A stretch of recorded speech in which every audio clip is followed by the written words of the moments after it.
So hey guys, how are you all? I hope you all are fine. So as you seen in the thumbnail today we are gonna see what if female Naruto was pregnant by Sasuke. So I'll recommend you to watch this video till the end, also like, share and subscribe the channel, also hit that bell notification bell to all so that you can get latest updates from our channel. Also if you want to see another parts of it, please let me know on comment section. Now let's move on to the video, so let's get started. Sasuke had never seen this woman before in his life. Just seconds ago though, she had clearly murmured his name while she was sleeping. He thought back to the conversations he had with her. No, I never gave her my name, I didn't even give her a false name. So how does she know me? I'm pretty sure she didn't see me earlier, before I used the genjutsu. She was spooned against him right now, her breathing was even indicating she had fallen asleep. Sasuke ran his hand down her arm and then rubbed her palm. She sighed and moved closer to him. He frowned, her hands were soft, far too soft for even a low-rank kunoichi whose hands would have calluses from gripping kunai. Yet, she had a genjutsu on her earlier. Only ninjas use genjutsu. He turned slightly to the bed table on his side of the bed. He turned the oil lamp on with a spark and turned the knob to make the light brighter.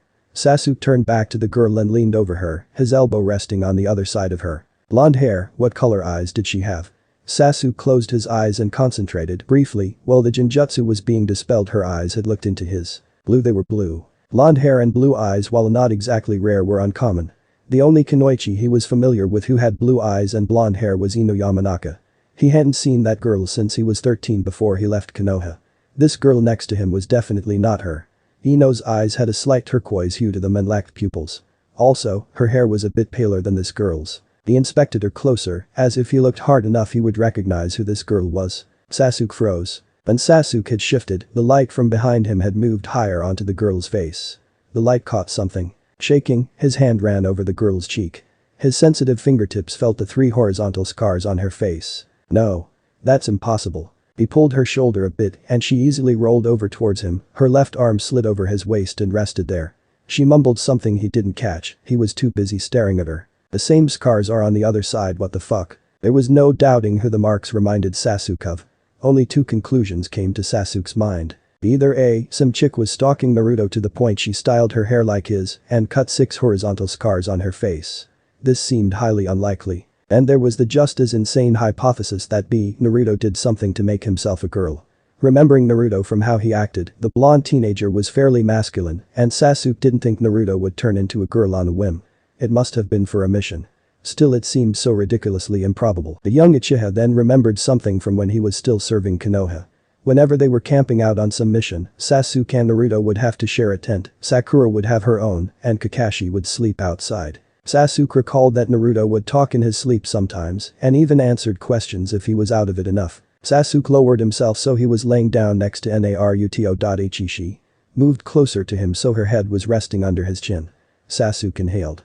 Under that perfume she smells like Naruto. That musky scent along with the smell of trees and earth. Naruto? Sasuke asked. He answered groggily. Uzumaki Naruto? He pressed. Ash name. Sasuke felt his heart accelerate. Why? Why was his chest pounding so hard? Why are you a girl? Stupid Miss Shun. What? Stupid Miss Shun. Sasuke sighed, he supposed he wasn't going to get much more out of him than that. But the force of a hammer hitting him on the head, Sasuke realized what exactly he had done. He had slept with Naruto. He had sexual intercourse with Naruto. Also, he remembered them both enjoying it thoroughly. It was brutally ironic in a way. His first and only kiss had been with a moron, and now he had lost his virginity to him as well. The person who would keep coming back for him, no matter if Sasuke threatened him on pain of death. How annoying, how touching. Sasuke internally winced when he thought the last word. He was not supposed to think those things. Sasuke realized he had a choice. Naruto didn't realize that his best friend and the person who had tried to kill him more than once was laying right next to him. Sasuke loved Naruto. Sasuke hated Naruto. Their relationship was too complicated, far too complicated. Several years ago, Sasuke had been reading a book and stumbled on a quote. You know that when I hate you, it is because I love you to a point of passion that unhinges my soul. Sasuke could not remember what book he had read that in or who the author was. He only remembered how well it defined their relationship. He hesitantly brought his hand to the blonde's head and ran it through the soft spikes. He couldn't recall ever touching Naruto like this. Now that he thought about it, he had never really touched him before. Sure, they had traded punches as children, even extended a hand to one another to help the other up, but never had he touched Naruto. Sasuke realized with a shudder he was enjoying this. The closeness, the fact that Naruto was allowing him to, and was also enjoying it, is proven by a soft sigh he emitted. His warm breath was gently blowing against Sasuke's neck, and the brunette felt his lips descend on the top of the blonde's head without meaning to. Sasuke wanted to punch and beat himself for doing what he was doing. To scream at himself just how wrong this was. How he should have just left the bar when he realized that his source wasn't coming. How he should have left the instant that disguised Naruto had walked into the bar. Or, when he was done sleeping with her, he should have just left, not looking at her to see her appearance had changed. Or, when he had figured out a real identity to take a sword to her throat. The other side of him though was rejoicing at his good fortune to stumble upon the actual person he obsessed over daily. And not the kind of obsession he had over Itachi. Ambivalent. Sasuke's eyes widened in surprise. It was a word, no more than that. However, it somehow seemed to sum up Sasuke's thoughts and feelings on the situation entirely. Funny, Sasuke thought. This word is by gods the near definition of me. He looked down at the blonde sleeping on his bed quietly. On the one hand, he was tempted to take the teenager with him, to have him as his own. On the other, a part of him screamed to take his sword and slice it through the soft flesh of his best friend. By doing that he would eliminate the boy that always seemed to be chasing and hunting for him, creating a burden Sasuke longed to be rid of. Sasuke wasn't entirely sure of what he wanted to do. So he decided to put his thoughts on hold until he got rid of the pounding pain in his head and gathered his wits about him a bit better. He pulled away from Naruto, who emitted a groan at the absence of warmth, pulled the cord off his neck. Attached to the cord was a ring that was a dull silver color. Stamped on top the ring was the Uchiha seal. Sasuke would have rather not used his father's signet ring, but this was short notice. He performed a jutsu binding spell to the ring, and then another he had only acquired recently. He smiled as he slipped on the left ring finger of Naruto's hand. It was far too big for his slender female finger, but the band started to get warm and gradually shrunk down until it fit snugly. Sasuke smirked. This was so easy, if he'd been a weaker person he'd have felt guilty. Sasuke was about to get out of bed, but paused. He turned to look down at Naruto, his female face was relaxed to a look of sleeping contentment. He leaned forward and kissed him on the neck and sucked until he was sure a dark bruise would form. He smiled in a slightly malicious manner, have fun explaining that. The brunette got off of the bed and slipped his clothing on. He walked downstairs and paid for the room and their drinks, then promptly left. Amigade the fuck. Ooh, oh man, my head hurts so fucking bad right now. Naruto sat up in bed and looked all around him. Oh no. This isn't my apartment. This definitely isn't my bed. Naruto looked down. Shit. He absently poked one of his breasts. Yep, still there. He rolled out of bed, cussing as he tripped over his clothes. He had slipped the dress over his head when he noticed how heavy his hand felt. Naruto looked down at his slender hand with confusion. It was a ring. What the fuck? The only jewelry he only ever wore or owned was the necklace he got from Tsunade. Upon further inspection, Naruto felt his breath hitch. Carved into the metal on the top of the ring was a fan. An Uchiha fan. Naruto mind flickered straight to the clan symbol of Sasuke's family. It was an Uchiha fan just like the one on the ring. No fucking way. That's not possible, it's just my hangover. Why the hell would he even be here? No, just no. When did he? How? Oh god, that guy I slept with, that was B, but it couldn't be. Naruto groaned and flopped back onto the bed, his head was still pounding hard. He rubbed his palms into his eyes, trying to make the pressure in his head go away. He felt a slight raw pain in between his legs, his head was aching harder than it ever had, and he'd just realized he, most likely, had just slept with his best friend, who, once again, left him behind without a word. It was sadistically nostalgic, the ache in his heart worsened and felt the same forlorn abandoned emotion wash through him. It took a moment for Naruto to realize the stinging behind his eyes, and the water on his face was tears. Okay, I don't know how realistic the whole morning after thing is. I mean, I've never slept with anyone before, I've never gotten drunk, and I've never gotten drunk and then ended up having a one-night stand with someone. I'm an uber virgin, so, if you have and know what it's like, and it's nothing like what I've described. Oops, I guess. Poor Naruto, I do hope I'm not making him ook. Though, I'm a fairly cheerful person and if I was in his shoes I'd probably be crying too. So, Yosh.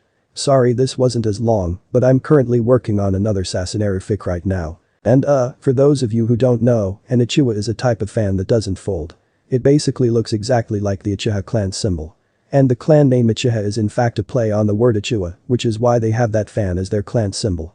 Yes, that clever Kishimoto does enjoy using puns. Cute. How can you say holy shit? In one day I got so many ad favs and watchers and reviews, thanks, I'm glad you enjoy the story. I'm trying to make sure it's well written. Oh, by the way. Someone asked me if the left ring finger is for marriage or engagement, the answer is both. A woman will wear her engagement ring, and when she gets married will also wear the wedding band. Though some married women put away their engagement ring and only wear the wedding band. Right ring fingers are traditionally used for class rings. Warnings pathetic attempts at humor. Oh, disclaimer, don't own Naruto. Naruto didn't feel like he was completely awake. He walked all the way to Konoha without even realizing it. He walked to his apartment in a daze. He locked his door, took off his clothes and flopped down onto his bed. He sighed. It was good to be back home.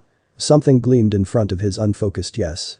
He looked at his hand and saw the ring adorning his finger. Ugh. Naruto sat up in his bed so fast, he felt his vision swim as the blood rushed from his head.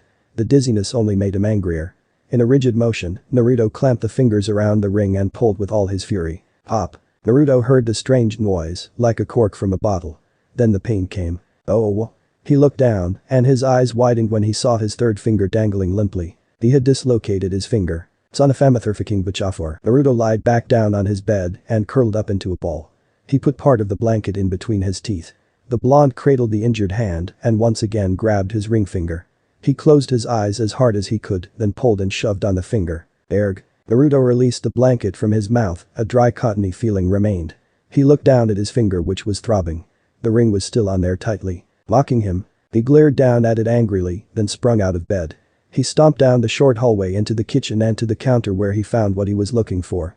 Naruto tore the top off of the butter and smeared some around his finger, then proceeded to try and, gently, pry it off. He could twist it around his finger, but couldn't slip it off. Naruto frowned, so the butter obviously hadn't worked. He washed his hands as he tried to figure out something else. Oh. Duh, heat. Heat makes metal expand. Naruto remembered many a stubborn jar that had been rendered easy to open with applying hot water to the lid. But, he couldn't put hot water on the ring without burning himself. And he couldn't use a match that would just melt the stupid thing and would burn him even worse than hot water would. So that idea was out. Naruto perked up when he remembered his ace up his sleeve. Naruto ran back into his room and dove under his bed. For his 16th birthday, Kiba, as a joke, had given him some personal lubricant and, to his deep embarrassment, a pair of handcuffs. Naruto had kept both in the box they'd come in and shoved them under his bed, never to see the light of day again. Naruto supposed that anyone else would have just thrown the offending objects away, but a gift was a gift and Naruto didn't get many of those. He cried triumphantly and pulled the box out, nearly tearing the lid off in excitement. Naruto ignored the handcuffs but screwed off the cap on the oil-based lubricant. He spread it generously onto his finger, disregarding the warm sensation it gave off. Naruto twisted the ring around and tried slipping it off, but to no avail. The blonde screwed the cap back on and threw it back in the box with disgust. Well, at least he wasn't tired anymore. Sakura couldn't believe her eyes. Naruto, why are you still a girl? He only sighed. In his rush to leave the apartment to check on Sakura to make sure everything had gone well, he had somehow forgotten he was still a woman. I don't have the scroll.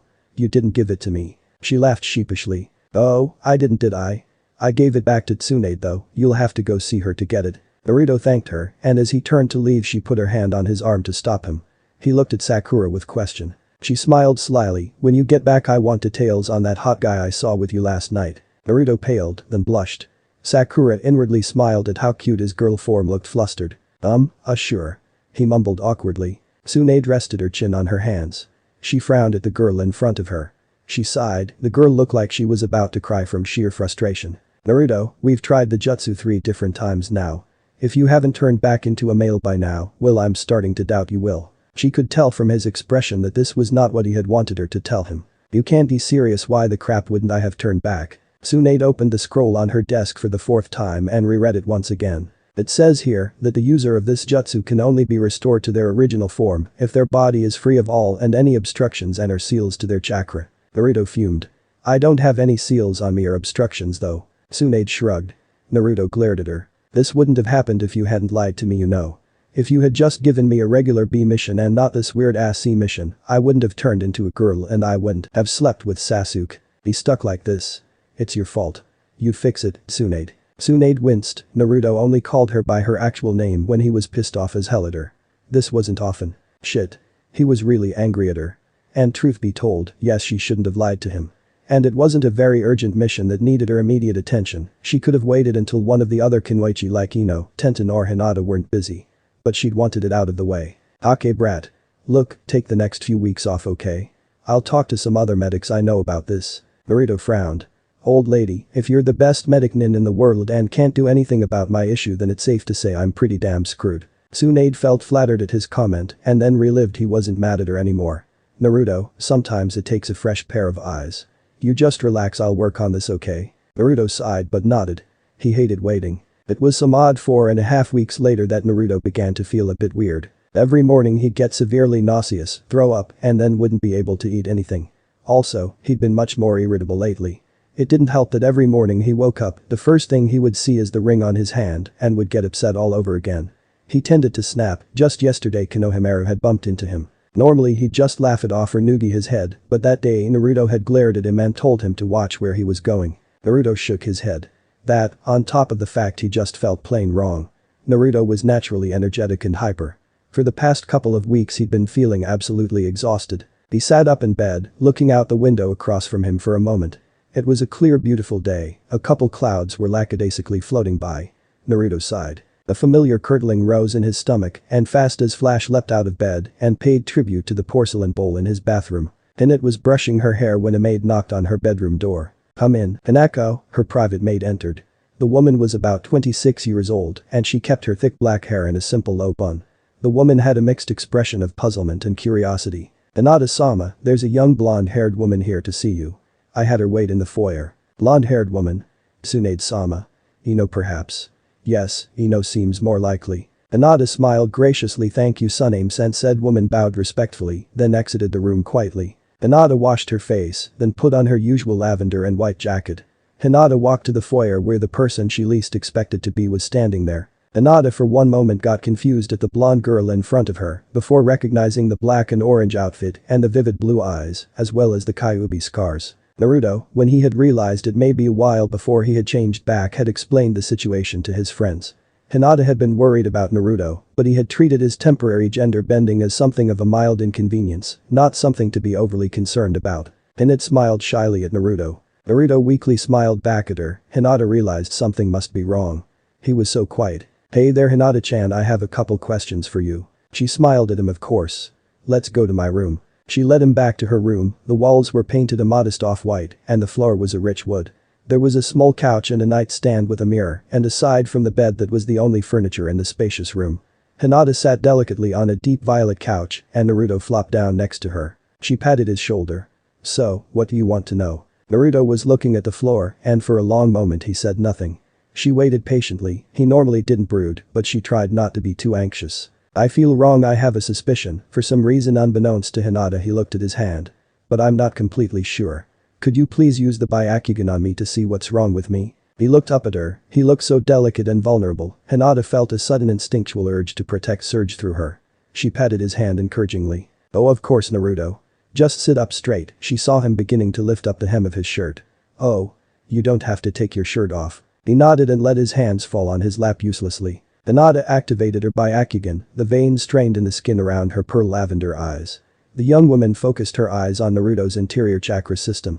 "Nothing seems out of the ordinary. Well, you have 2 chakras as per usual." She heard Naruto exhale deeply with relief. Hinata watched as the blue and red chakra twirled together elaborately throughout his complex system. It was always something she marveled at, the inner workings of the body's energy, so complex and similar to the circulatory system. Suddenly something flicked and she frowned to herself. "Wait, that's not right." She watched as other flickers of silver-white chakra appeared to be threading to the other blue strands.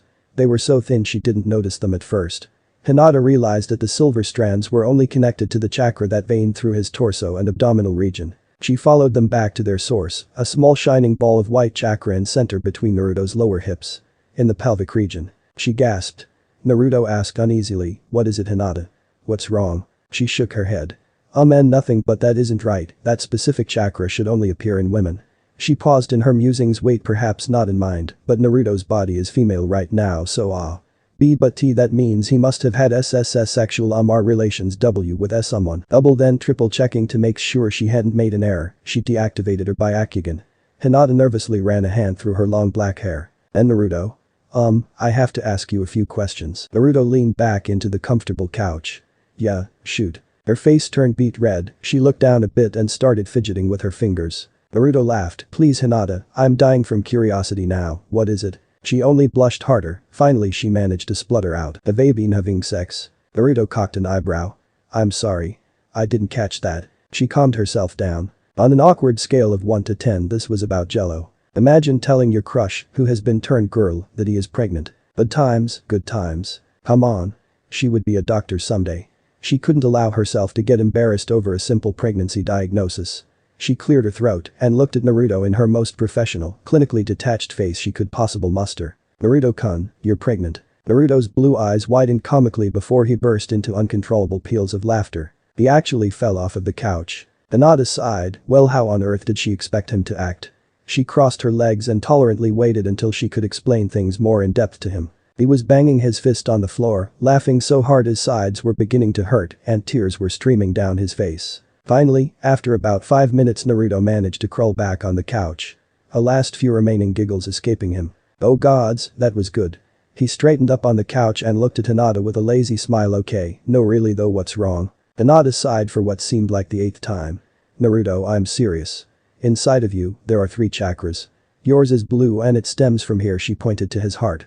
The Kyuubi's is red and it is locked in the seal right here, she pointed to his navel.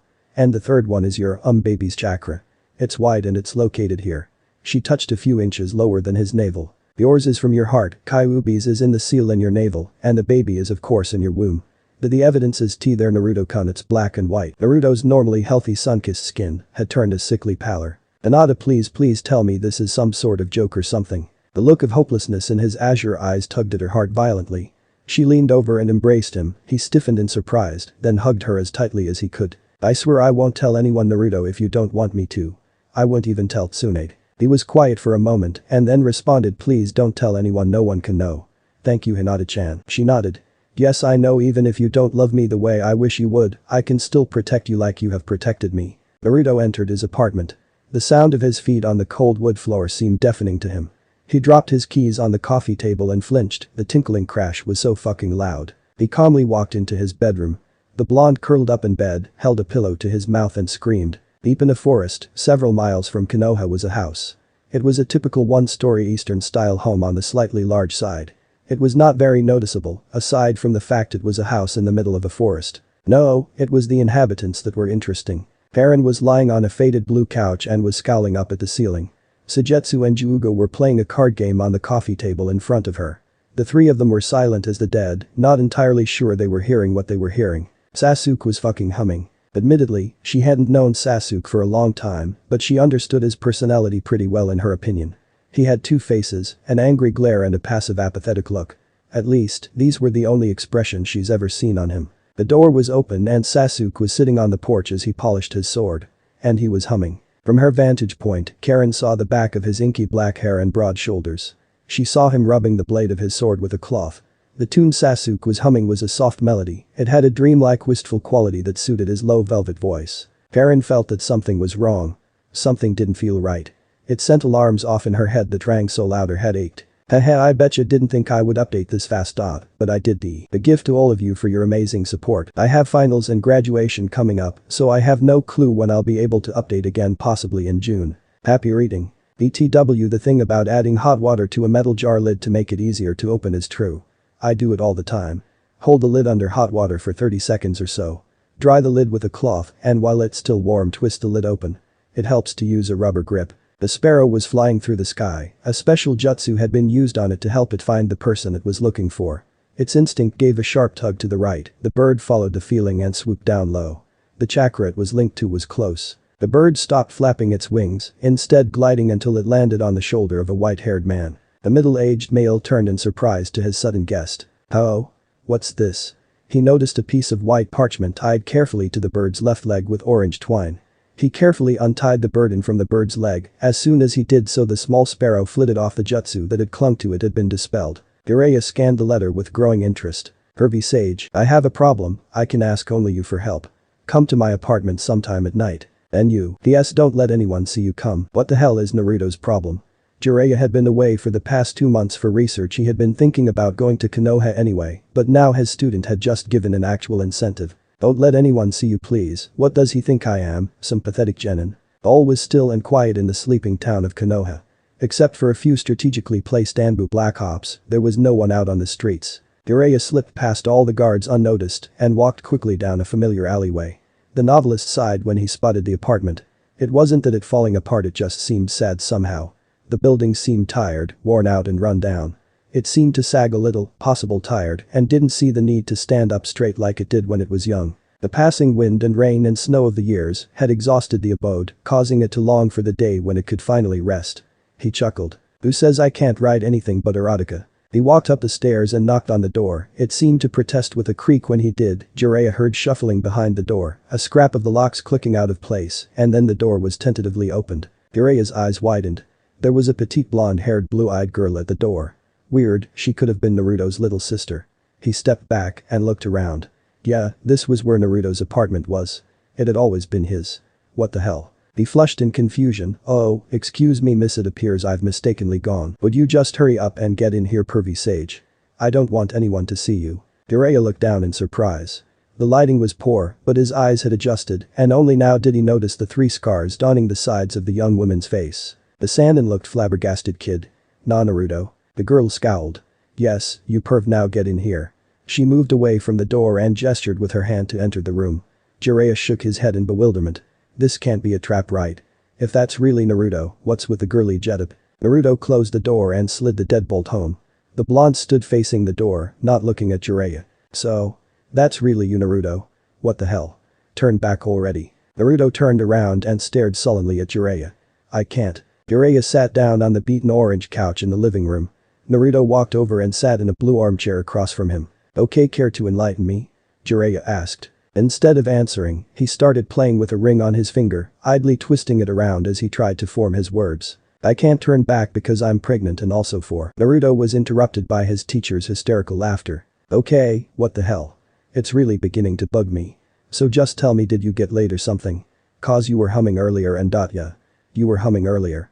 So did you get some? Crack. Thump. Karen and Juugo looked down at the now unconscious Agetsu, whom was lying on the floor. Sasuke's hand was still clenched into a fist. His black eyes glared into theirs. He remarked dully, any more questions about my prior behavior? The 2 other teenagers shook their heads furiously. Jiraiya managed to climb back onto the couch with some difficulty because he kept snickering and would burst back into laughter. By the time he had finally managed to make it back on the couch, he had tears in his eyes and a cramp in his side. Naruto had his arms crossed and was glaring daggers at him. Jiraiya attempted to poise himself and donned his best serious face. No really, why don't you change back? Naruto fumed. I already told you, goddammit. I am pregnant with child. Expecting. Cocked up. Priggers. Bun in the oven. Any other possible slang term that means I have a baby inside of me. Jiraiya stared. Really? Naruto nodded. You're not lying. Naruto rolled his eyes. Why the hell would I lie about this? Jiraiya shrugged. Well, you're a prankster. But most of your pranks involve naked women, not pregnant women. I like the naked women pranks better. Naruto glared. I'll keep that in mind. Was all he said. However, Jiraiya had a sneaking suspicion the blonde really meant, shut up or I'll fucking castrate you. Jiraiya rubbed the back of his head nervously. So who's the dad? Naruto uncrossed his arms and sank further into the chair. I'd really rather not say. Jiraiya felt hopeful for a minute. Naruto never got angry at him, so he was glad the moment had passed. Problem was that now the blonde seemed depressed. The sage looked at Naruto seriously. He couldn't believe this was happening, holy shit. Okay, so did you want to aborted? Naruto shuddered. No. Not particularly. Jiraiya frowned. Why not? It'd be the most convenient for you. And you really can't deal with this right now, Naruto. Between the Akatsuki and your quest to find Sasuke, having baby just isn't going to fit in there. What would you do when you're too big to fight? Also, there's going to be a point in the pregnancy when you won't even be able to use chakra for combat or anything. Naruto paled at the thought of being too weak to perform any jutsu. He shook his head though. Jiraiya, look, I may not be the smartest guy or the strongest or anything. But I know even if I'm not a real girl, I know I will regret it later. If I kill the baby. Jiraiya rubbed his face. God, he was talking about a pregnancy with his student. His male student. Alright kid. Guess you're not a kid, you're gonna be a mommy. Jiraiya dodged the pillow thrown at him. Okay, sorry. So what do you want to do? Naruto clutched the other pillow in front of him. He sighed. One, I don't want anyone to know. This is for several reasons, one of them being I could never look at anyone again. I just, oh god, what would Kakashi say? Or Tsunade? Or Sakura? No, just no. 2, I say you take me on a training mission. Jiraiya frowned. Training mission. Naruto nodded. Yeah, training mission. Though it's more like, I'm gonna be hiding away from everyone for about a year, and then when I come back with a baby, I'll tell everyone I found it in the bulrushes or something. The fact that Naruto looked quite pleased as punch with this idea disturbed Jiraiya. Tsunade won't let you. You know how paranoid she's been about you lately." Naruto grinned. "She owes me one.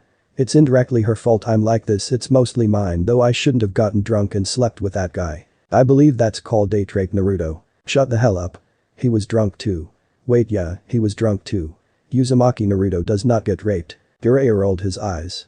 "Okay, fine. The only reason I even come to Konoha is to check up on you, really. So I might as well." Naruto looked thoughtful. Pervy sage, I may not stay with you the entirety of my pregnancy. I might find some no-name village and tough it out there." Jiraiya sighed with relief. "Oh good, I don't think I could handle you waddling around with me when you're 9 months pregnant. It might put a dent in my research. But, what would you do when you're in labor?" The blonde rolled his eyes. "Midwife. Duh. They have at least one in every village, right?" Jiraiya nodded.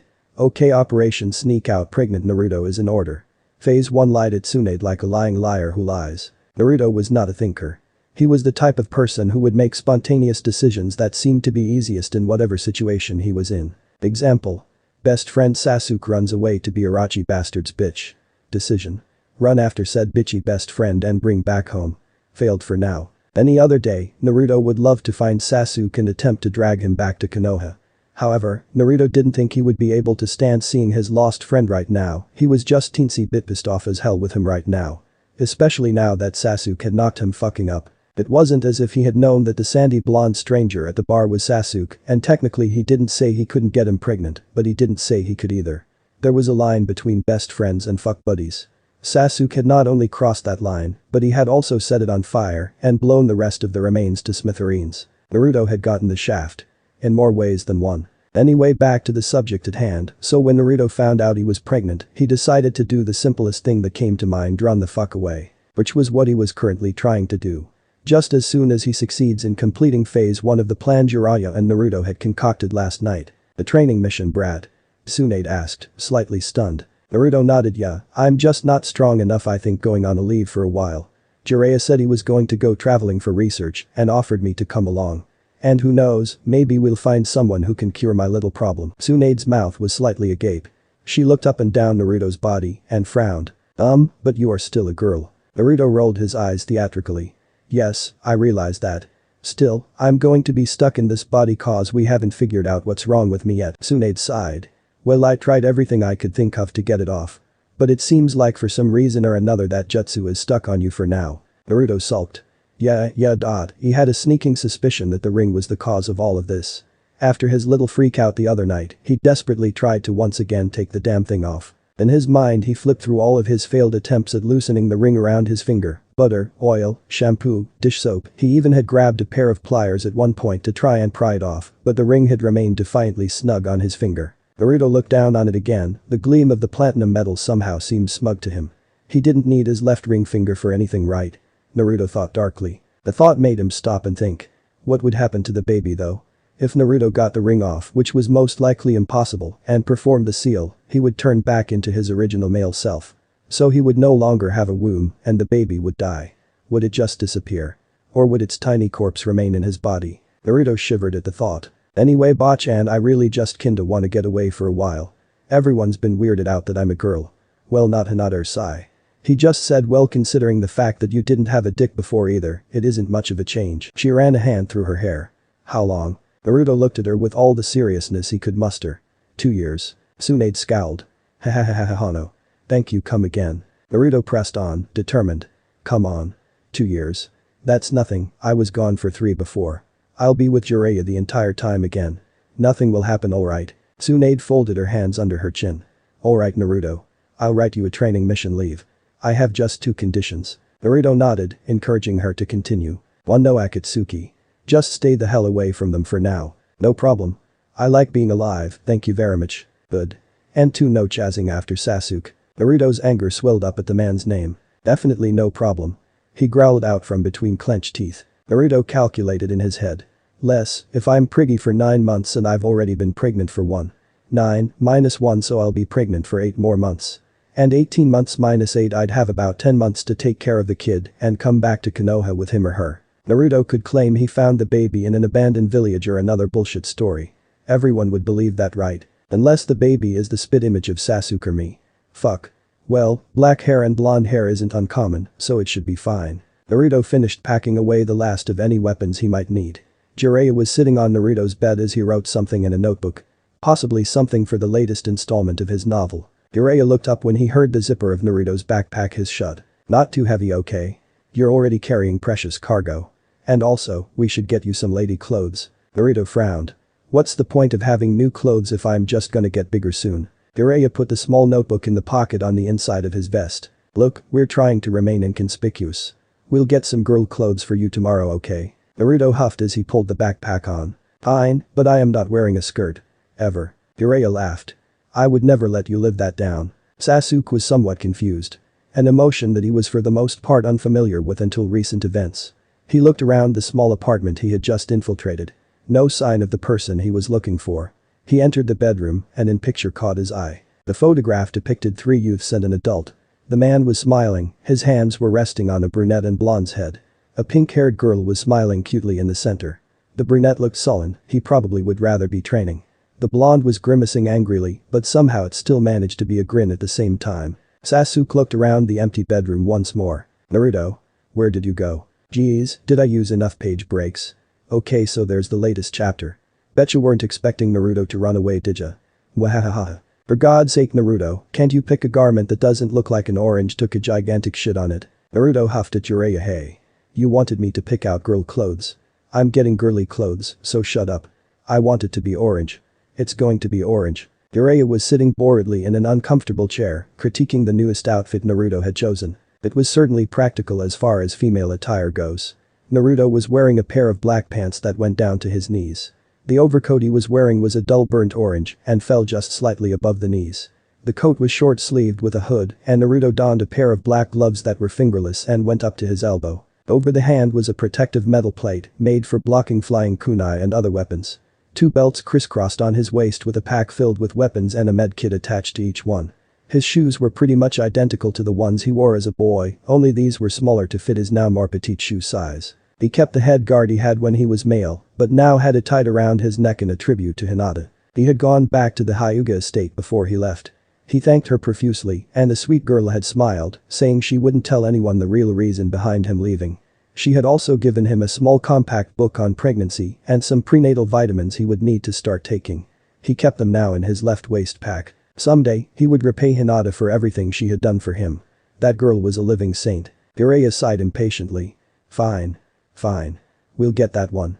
But did it have to be orange? Naruto beamed happily. Oh goody, and here I was just about to bribe you to get it for me. So glad I didn't have to do that though. Jiraiya was suddenly alert. Bribe me? How? Naruto smirked. Well, seeing as how I don't need to now, there's no point. Jiraiya longed to punch the teenager in the head as said teenager sauntered off to pay for his new clothes. It was a month later that Naruto decided it would be best to go separate ways with Jiraiya. Lately, Jiraiya had been throwing nervous glances at Naruto whenever he thought he wasn't looking. Yesterday, Naruto had somehow managed to trip on an upraised plank when they were crossing a bridge and fell.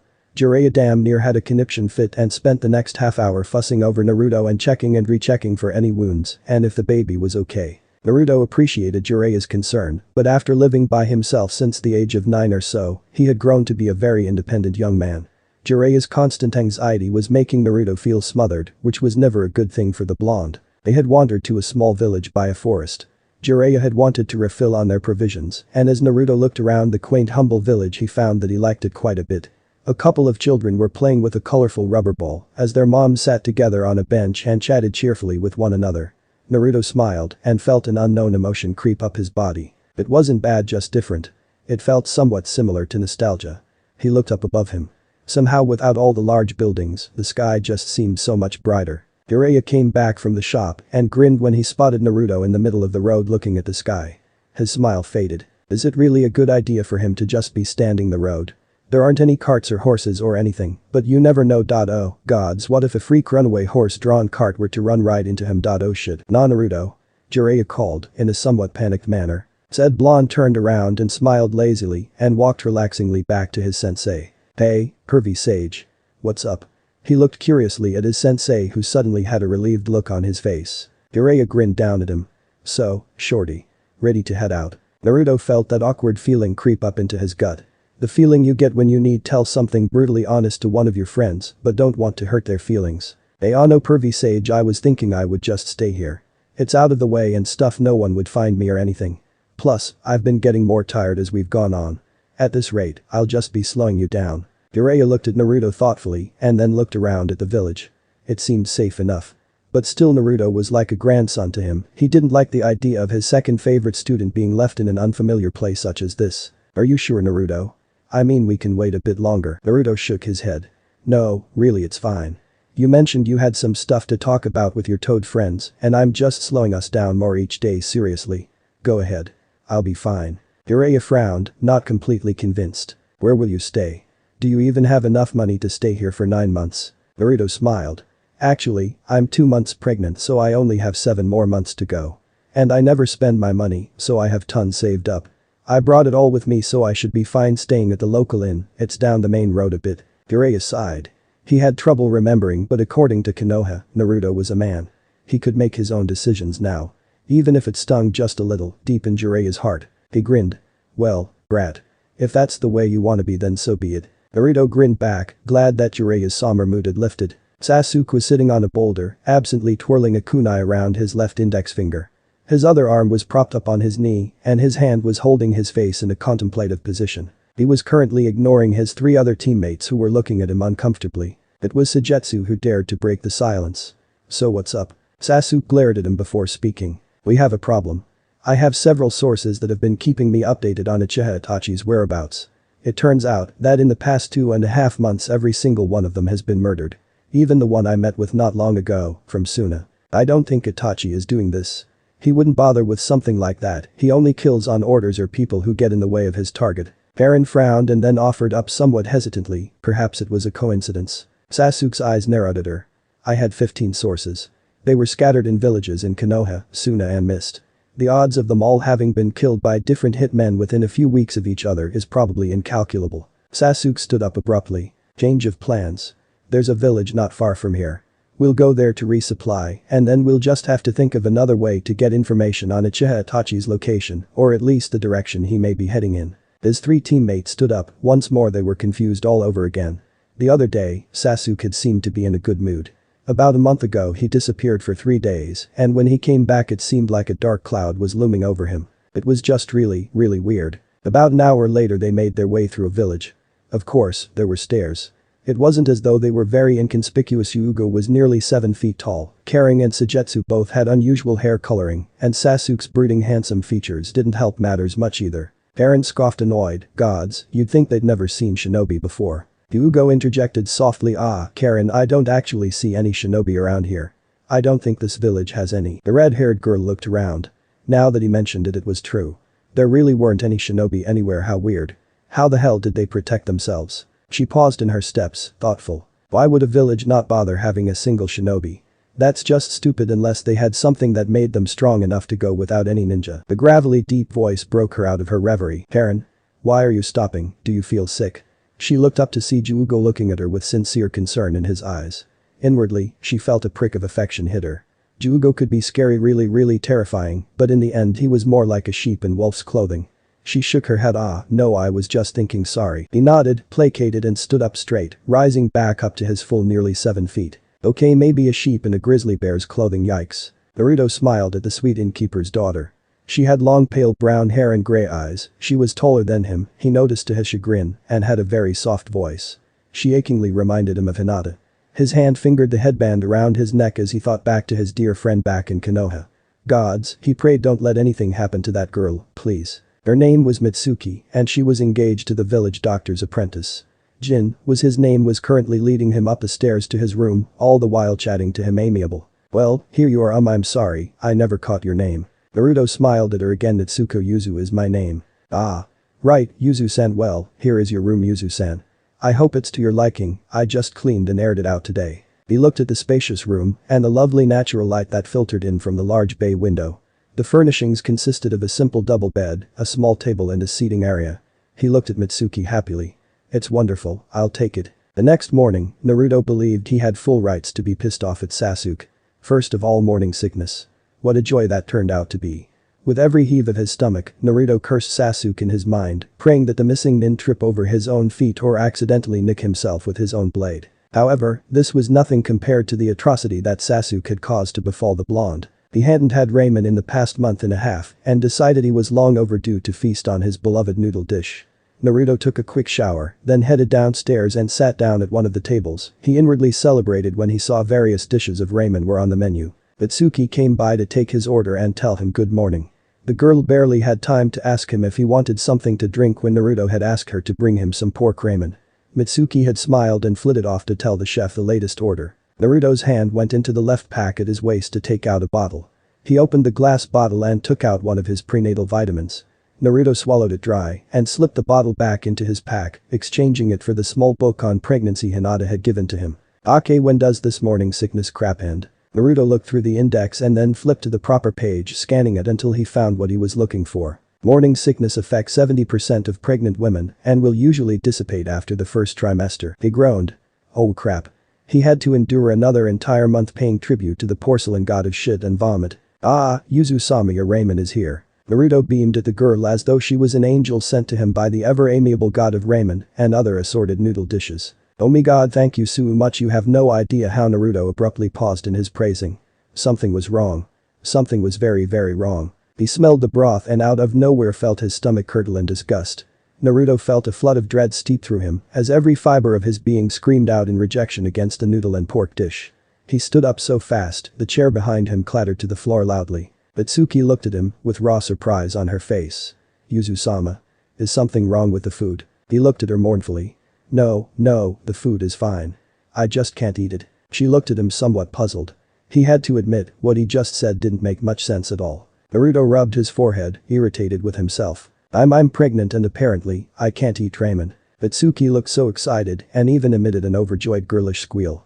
"You're pregnant, oh gods. How exciting." Forgetting herself, she hugged Naruto, and when she let him go, she was bouncing up and down on the balls of her feet. Naruto's eyes had widened comically and were looking at the ecstatic girl with disbelief. He didn't know pregnancy was that happy of an occasion. Eren cast an irritated glance at a squealing waitress on the other side of the room. She picked at her curry dish, wishing that her 3 other teammates hadn't gone out to get provisions without her. Okay, she had overslept, but only a little. The 4 of them had decided to just stay at the local inn since they weren't hurting for money and they were sick of using the forest floor for a mattress and rocks for pillows. Eren missed the abandoned cabin they had stayed at. If only there was a way to just plant houses wherever you went, that would be nice. She cast her eyes back to the waitress who was now chatting excitedly with a somewhat pretty girl with short golden hair. Whatever they were talking about, the blonde didn't seem as enthusiastic as the waitress. Karen, out of boredom and curiosity, decided to listen in. "Oh wow. So who's the father?" the waitress asked. The blonde blushed, scratching a finger against her strangely tattooed cheek. "Or were those scars?" My best friend is." This seemed to encourage the waitress even more. "That's so wonderful. Do you love him?" The blonde blushed an ever deeper shade of red. "Well, yeah. But I think it's one-sided." The waitress' smile dropped a little. You mean he isn't coming here?" Naruto felt a stab hit him in the heart. No. What are you going to do then?" "I'm just gonna stay here for the remainder of my pregnancy. I'll raise the baby for a year or so before I have to return to my village." The waitress now looked crestfallen. Karen couldn't blame her, that chick was in a jam. That totally sucks. But maybe next time she'll think before she spreads her legs for her so-called best friend. She strained her eyes at the girl for a moment. Wait, those were definitely scars. Suddenly the waitress smiled at the blonde girl. "I'm gonna help you. My fiancé is an excellent doctor, his training will be over within a couple months. He and his sensei can help you, I'll help you too. What foods do you think you can eat without getting sick?" The blonde girl now looked at the waitress, obviously touched. "You don't have to do that." The other girl shook her head. "No," she stated firmly, planting her hands on her hips. "I want to help you, we women have to stick together." Eren saw a look of amusement and something else pass over the blonde's features. The waitress called to the innkeeper that she was taking a break before ushering the blonde girl up the stairs to her room, presumably. It was not 20 minutes later that Karen's other teammates entered the inn.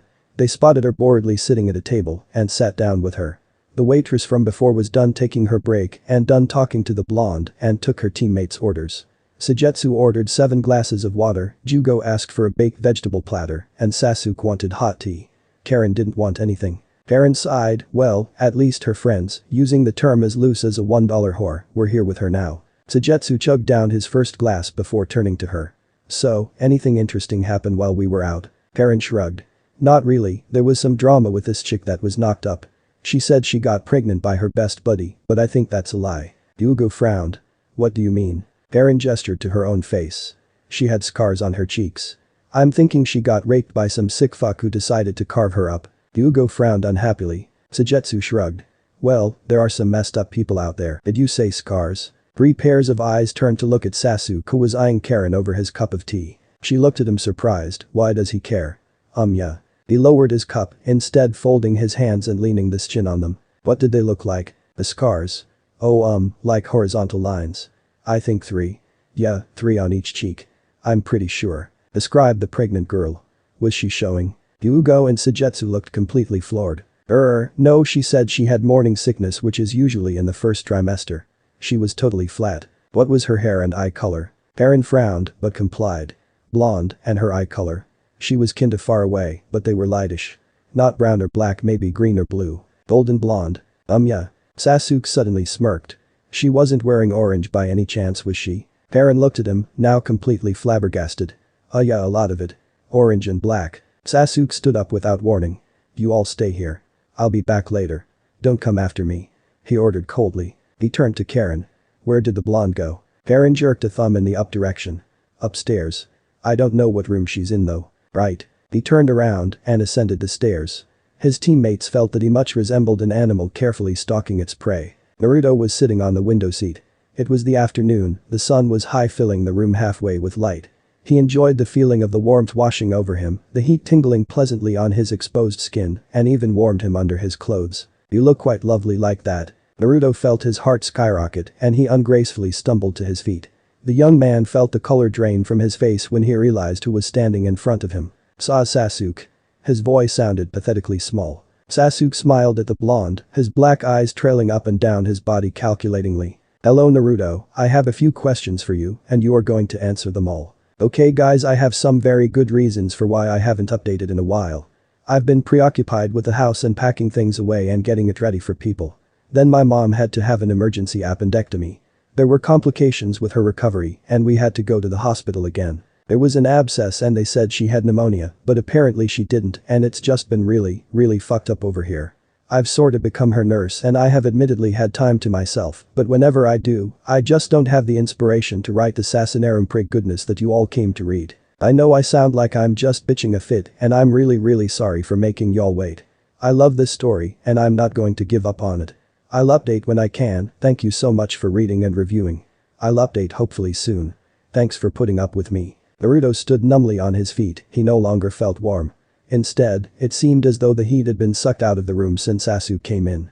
He felt an ache in his chest. It was always mixed feelings with Sasuke, he could never feel only one emotion when it came to his best friend. He loved him, God how he loved him. And yet, there was always an undercurrent of fear with his love for Sasuke. And anger.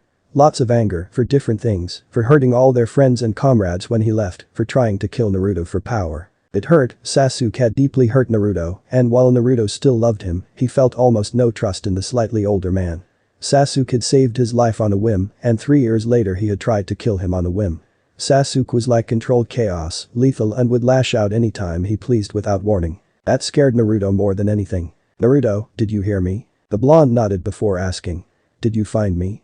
Or, were you? He trailed off lamely, not sure what he was trying to say. Sasuke's face was an apathetic mask of eyes, and Naruto felt a chill go up his spine. No, it was a complete coincidence actually. My teammates happened to be describing a young pregnant woman she saw, and upon my inquiries, it turned out to be you. Oh. Naruto folded his arms, trying to warm up. Sasuke stood in the middle of the room, apparently with no intention of approaching Naruto.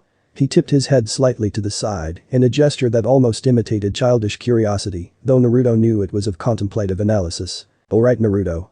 First question. Are you really pregnant? Naruto's mouth opened and closed several times. He could lie but, yeah. Kinda. Well, not kinda I guess with pregnancy you either are or aren't right. Though I really wouldn't know considering I don't have much experience with all this girl stew. You're rambling, dope. Naruto shut his mouth almost immediately, surprised by the affectionate insult. Second question. We both know it was me you slept with several months ago. Have you slept with anyone else since then? Naruto glared at him. What the fuck do you take me for, some slut? No, I haven't slept with anyone else. Sasuke stared at him intensely. Are you certain? And as for that slut comment, you did sleep with a total stranger that one time. You didn't know it was me until later. Naruto raised an eyebrow. Well, right back at ya. Whore. The end of Sasuke's mouth twitched into a half smirk. Well, I suppose I can't argue with that one, but the answer to those two questions lead to one conclusion. Naruto frowned, not liking the sudden possessive gleam in Sasuke's onyx-colored eyes. So, the child is mine then. The blonde shuddered, wary of the sudden change in Sasuke's mood. He moved away from the brunette and backed into a corner. Sasuke walked forward and placed his hands on either side of Naruto against the wall. Naruto paled considerably. Oh okay, you know what? I lied, I slept with about a dozen guys and yeah. No, maybe it was like 24. Yeah, I was like the neighborhood bicycle everyone had a ride, in fact. Sai, Kiba, Niji, Gaara, some total strangers at another bar I hung out at. You have always been the worst liar, ever. Sasuke, look. Don't do anything to me. I'll leave okay? You'll never see either of us ever again. Just don't kill me. Please. I can't fight, something's wrong with my chakra. Naruto flinched when he felt a pair of lips against his neck. What the hell? Sasuke pressed his forehead against Naruto's, his eyes looking deeply into the blonde's. I'm not going to kill you. Calm down, you're shaking like an autumn leaf. Naruto glared at him. Shut up. I think I'm allowed to be a little freaked out, okay? Popping out of nowhere, he trailed off, stopping altogether at the look in Sasuke's eyes. They were their usual black, but at the moment were so intense with some emotion Naruto couldn't figure out. He wanted to run away. Obviously, he couldn't. One of Sasuke's hands pressed against the side of Naruto's face, his thumb stroking the 3 scars on that side. I'm not going to kill you Naruto, I'm going to take you and keep you. Naruto glared at him. What? What the hell are you talking about? Sasuke stared into his blue eyes for a moment before leaning forward a little to kiss Naruto full on the lips. Said blonde jumped at the sudden contact and attempted to move away in surprise. Sasuke was having none of it and took his hands off of the wall to wrap his arms around Naruto and pull the blonde flush against him. He heard Naruto emit a soft whimper but merely ran one of his hands up his warm back. Unfortunately, the belts over his coat made it impossible for Sasuke to just take the coat off of Naruto, so instead he began unfastening them as he continued to kiss him deeply on the lips. Naruto clenched his eyes shut. He hated this, that he'd become like pathetically malleable putty whenever Sasuke got too close to him. It was like when they had been reunited after 3 years, back at Orochimaru's hideout. Sasuke had shot forward to put an arm around Naruto, and it was only after the blonde had been threatened with death that he had been able to move. He heard a metallic hiss as Sasuke unzipped his jacket. The noise startled Naruto out of his trance and with a yelp, pushed Sasuke away. The two regarded each other as they panted slightly. Impatient, Sasuke spoke first. What? What's wrong with you? Naruto shook his head, as though to clear his mind. He looked at Sasuke wearily. I'm not going to do this. He gestured vaguely to himself and then Sasuke. The brunette glared and walked the few steps it took to be close to the blonde again. His hands grabbed the younger's forearms and pulled him close. What are you talking about? Naruto glared up at him. I want to bring you back Sasuke. But thanks to you, I'm in no position to do such a thing. I don't want to do something like this with you because it'll just hurt worse when you leave again. Sasuke's index finger and thumb grabbed Naruto's chin to keep him from turning away. Didn't you hear me? You aren't going to bring me anywhere. I'm going to take you and keep you. Understand? Naruto stared levelly at him, pretending he hadn't heard his best friend's declaration. I have to go back to Konoha in 22 months. That was the deal I struck with Tsunade. I believe the other part was not to associate with you. You're making me break my promise, team, and that pisses me off. You aren't going anywhere unless it's with me. If I don't show up in the allotted 22 months, she's gonna send shinobi after me and I really don't want that. Sasuke frowned a little. Oh. Suddenly Naruto decided to change the subject before Sasuke found out something that Naruto really didn't want him to. So, what are your teammates like? Sasuke's eyes narrowed suspiciously. Naruto, Tsunade doesn't know you're pregnant, does she? Was one of them that middle-aged guy at the bar? Nah, couldn't be him. Sasuke moved his hand to a rather private place on the blonde's body and pressed there firmly. Naruto. Ah. Okay gods. Yeah, no she doesn't know. No one does except Jiraiya, and he left cause I told him it would be better that way. Hinata also of course knew, but Naruto didn't see a reason to drag the sweet girl into the mess he was in. He was in a mess because he was pregnant. Who got him pregnant? So he was in this gigantic mess because of Sasuke. Hang on, wait one goddamn minute. Sasuke knew that Naruto was the most unexpected ninja in Konoha, but still was not expecting for 110 pounds of blonde pregnant she-male fury to be unleashed on him. Out of literally nowhere, Naruto pulled back his hand and slapped Sasuke across the face with all the strength he had. The motion turned Sasuke's head sharply to the right, and Naruto revealed in the loud cracking sound, his neck bones made in protest of the sudden action. The brunette had an expression of undiluted surprise on his face. Some blood escaped the corner of his mouth, caused from biting his tongue when Naruto had slapped him. What the hell was that for? Naruto glared at him. Why the hell do you think? You knocked me up? Sasuke rolled his eyes, wiping the blood off his face with the back of his hand. Yes, I believe we've established this fact several sentences ago. Dope. Naruto continued to glower at Sasuke. Sasuke, I'm 16 goddamn years old, I'm not supposed to be pregnant. I don't think you realize how bad this is. I'm supposed to be helping Tsunade and the others round up the Akatsuki. How am I supposed to do that when I have to worry about a baby inside of me? And also, for some reason I can't use my chakra. The last time I was able to use it was when I sent a messenger bird to Jiraiya and then it just died out. Sasuke scoffed. Naruto, you sure are dumb. I suspended your chakra with that ring. That's why you were unable to turn back into a girl, which I'm guessing you tried to do. The other seal I put on the ring was that you can't take it off, and anyone who tried to take it off but me or you would get their hands shocked with an electric current that would render them immobile. There was a tension-filled pause. Then Naruto shot forward like a bolt of lightning, punching Sasuke hard enough that the brunette actually stumbled backwards a couple of feet. Sasuke glowered at the blonde in front of him as he, once again, wiped blood from his mouth. I'm getting very tired of you doing that. I'm getting tired of you, period. I'm pissed off at you, so it'd be best if you'd leave me alone. Okay? I'll sit down with you and have a lovely little chit-chat with you about this in a year or so. Then I'll take you back to Konoha. The end. Oh wait, I almost forgot, give me back my chakra, you freaking dick. Naruto's teeth clattered from the force of which hit him when Sasuke shoved him roughly back up against a wall. Sasuke looked at him carefully before speaking. First of all, stop hitting me. I normally would hit you right back, but you're pregnant. Second of all, I don't care what you want, Naruto. You're coming with me because I want you and you're carrying my child. And lastly, no, I won't give you back your chakra. Not for a while, or until the baby is safely out of you. The end. Naruto continued to glare obstinately at him. Fuck you. Sasuke smirked at him. Why, that's the best proposition you've had for me all morning. Naruto placed both hands against Sasuke's chest and shoved hard. He groaned, annoyed with himself. He would have more luck pushing against a wall. He felt tears of frustration prickle in his eyes. If Sasuke ever found out how much he loved him, the bastard would probably use it to his own advantage. Goddamn female priggy hormones. He felt strong arms encircle him. Sasuke leaned down to kiss along Naruto's face, occasionally pressing his lips against a tear, taking it off of the blonde's face. Sasuke's tone hit a softer note from what it was previously. Naruto, what are you going to do?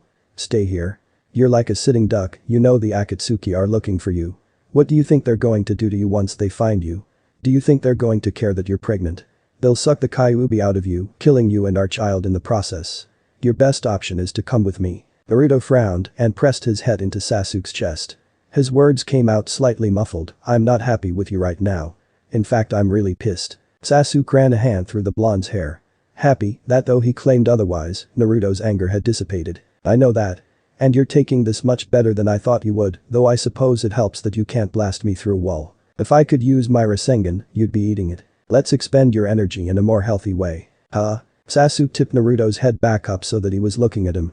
The blonde eyed him with a mixture of wariness and curiosity. Sasuke's dark eyes seemed to smolder at him. Let's have sex. Okay, fine. Hyuga, Karen and Sujetsu were still sitting at the table where Sasuke had left them about 15 minutes ago. Hyuga had long finished his food and was drinking his tea, and Sujetsu had ordered 3 more glasses of water. Doesn't he ever have to use the bathroom, Karen thought, annoyed. Stupid Kappa. She cleared her throat delicately, and both boys looked at her. Should one of us go check on Sasuke-kun? Sujetsu smirked. What? You think that guy can't handle a little pregnant girl? You do remember that he can make electricity spike out from his body like he's a gigantic lightning ball, right? Hyuga placed his cup down, frowning slightly. I don't know much about Sasuke's morals, except that the only person he wishes to kill is his brother. However, I don't know if I'm happy with the idea of him hurting a woman with child. I don't enjoy fighting women, period, never mind doing so when they're in such a delicate state. Karen's brows furrowed in concentration. I don't think he would unless she attacked him. Sujetsu rolled his eyes. If she attacks him, then she's a warrior, not a woman. If she wants to risk her and her little unborn spawn's life, that's her beef. Hyuga shifted uncomfortably. He really wasn't okay with hurting a pregnant woman. Maybe I should check on them. Sujetsu and Karen looked at him surprised. The albino man snickered. Well, go on right ahead, I'm not gonna stop you. It'll be entertaining if you come crashing down the stairs anyway. Hyuga stood up, the redhead finished off the rest of his tea before setting the cup upside down on his plate. Karen looked at Hyuga worried. True, the teenager could hold himself in battle, but he would be defenseless against Sasuke, whom could control him with his Sharingan. What will you do if he is hurting her? She asked. Yugo only shrugged and began to walk up the staircase. Sasuke pulled Naruto's jacket off and worked on taking Naruto's shirt off before the orange garment had even hit the floor. As he did so, Naruto continuously pressed his lips against the brunette's pale neck, using his teeth to make marks on the pallid flesh.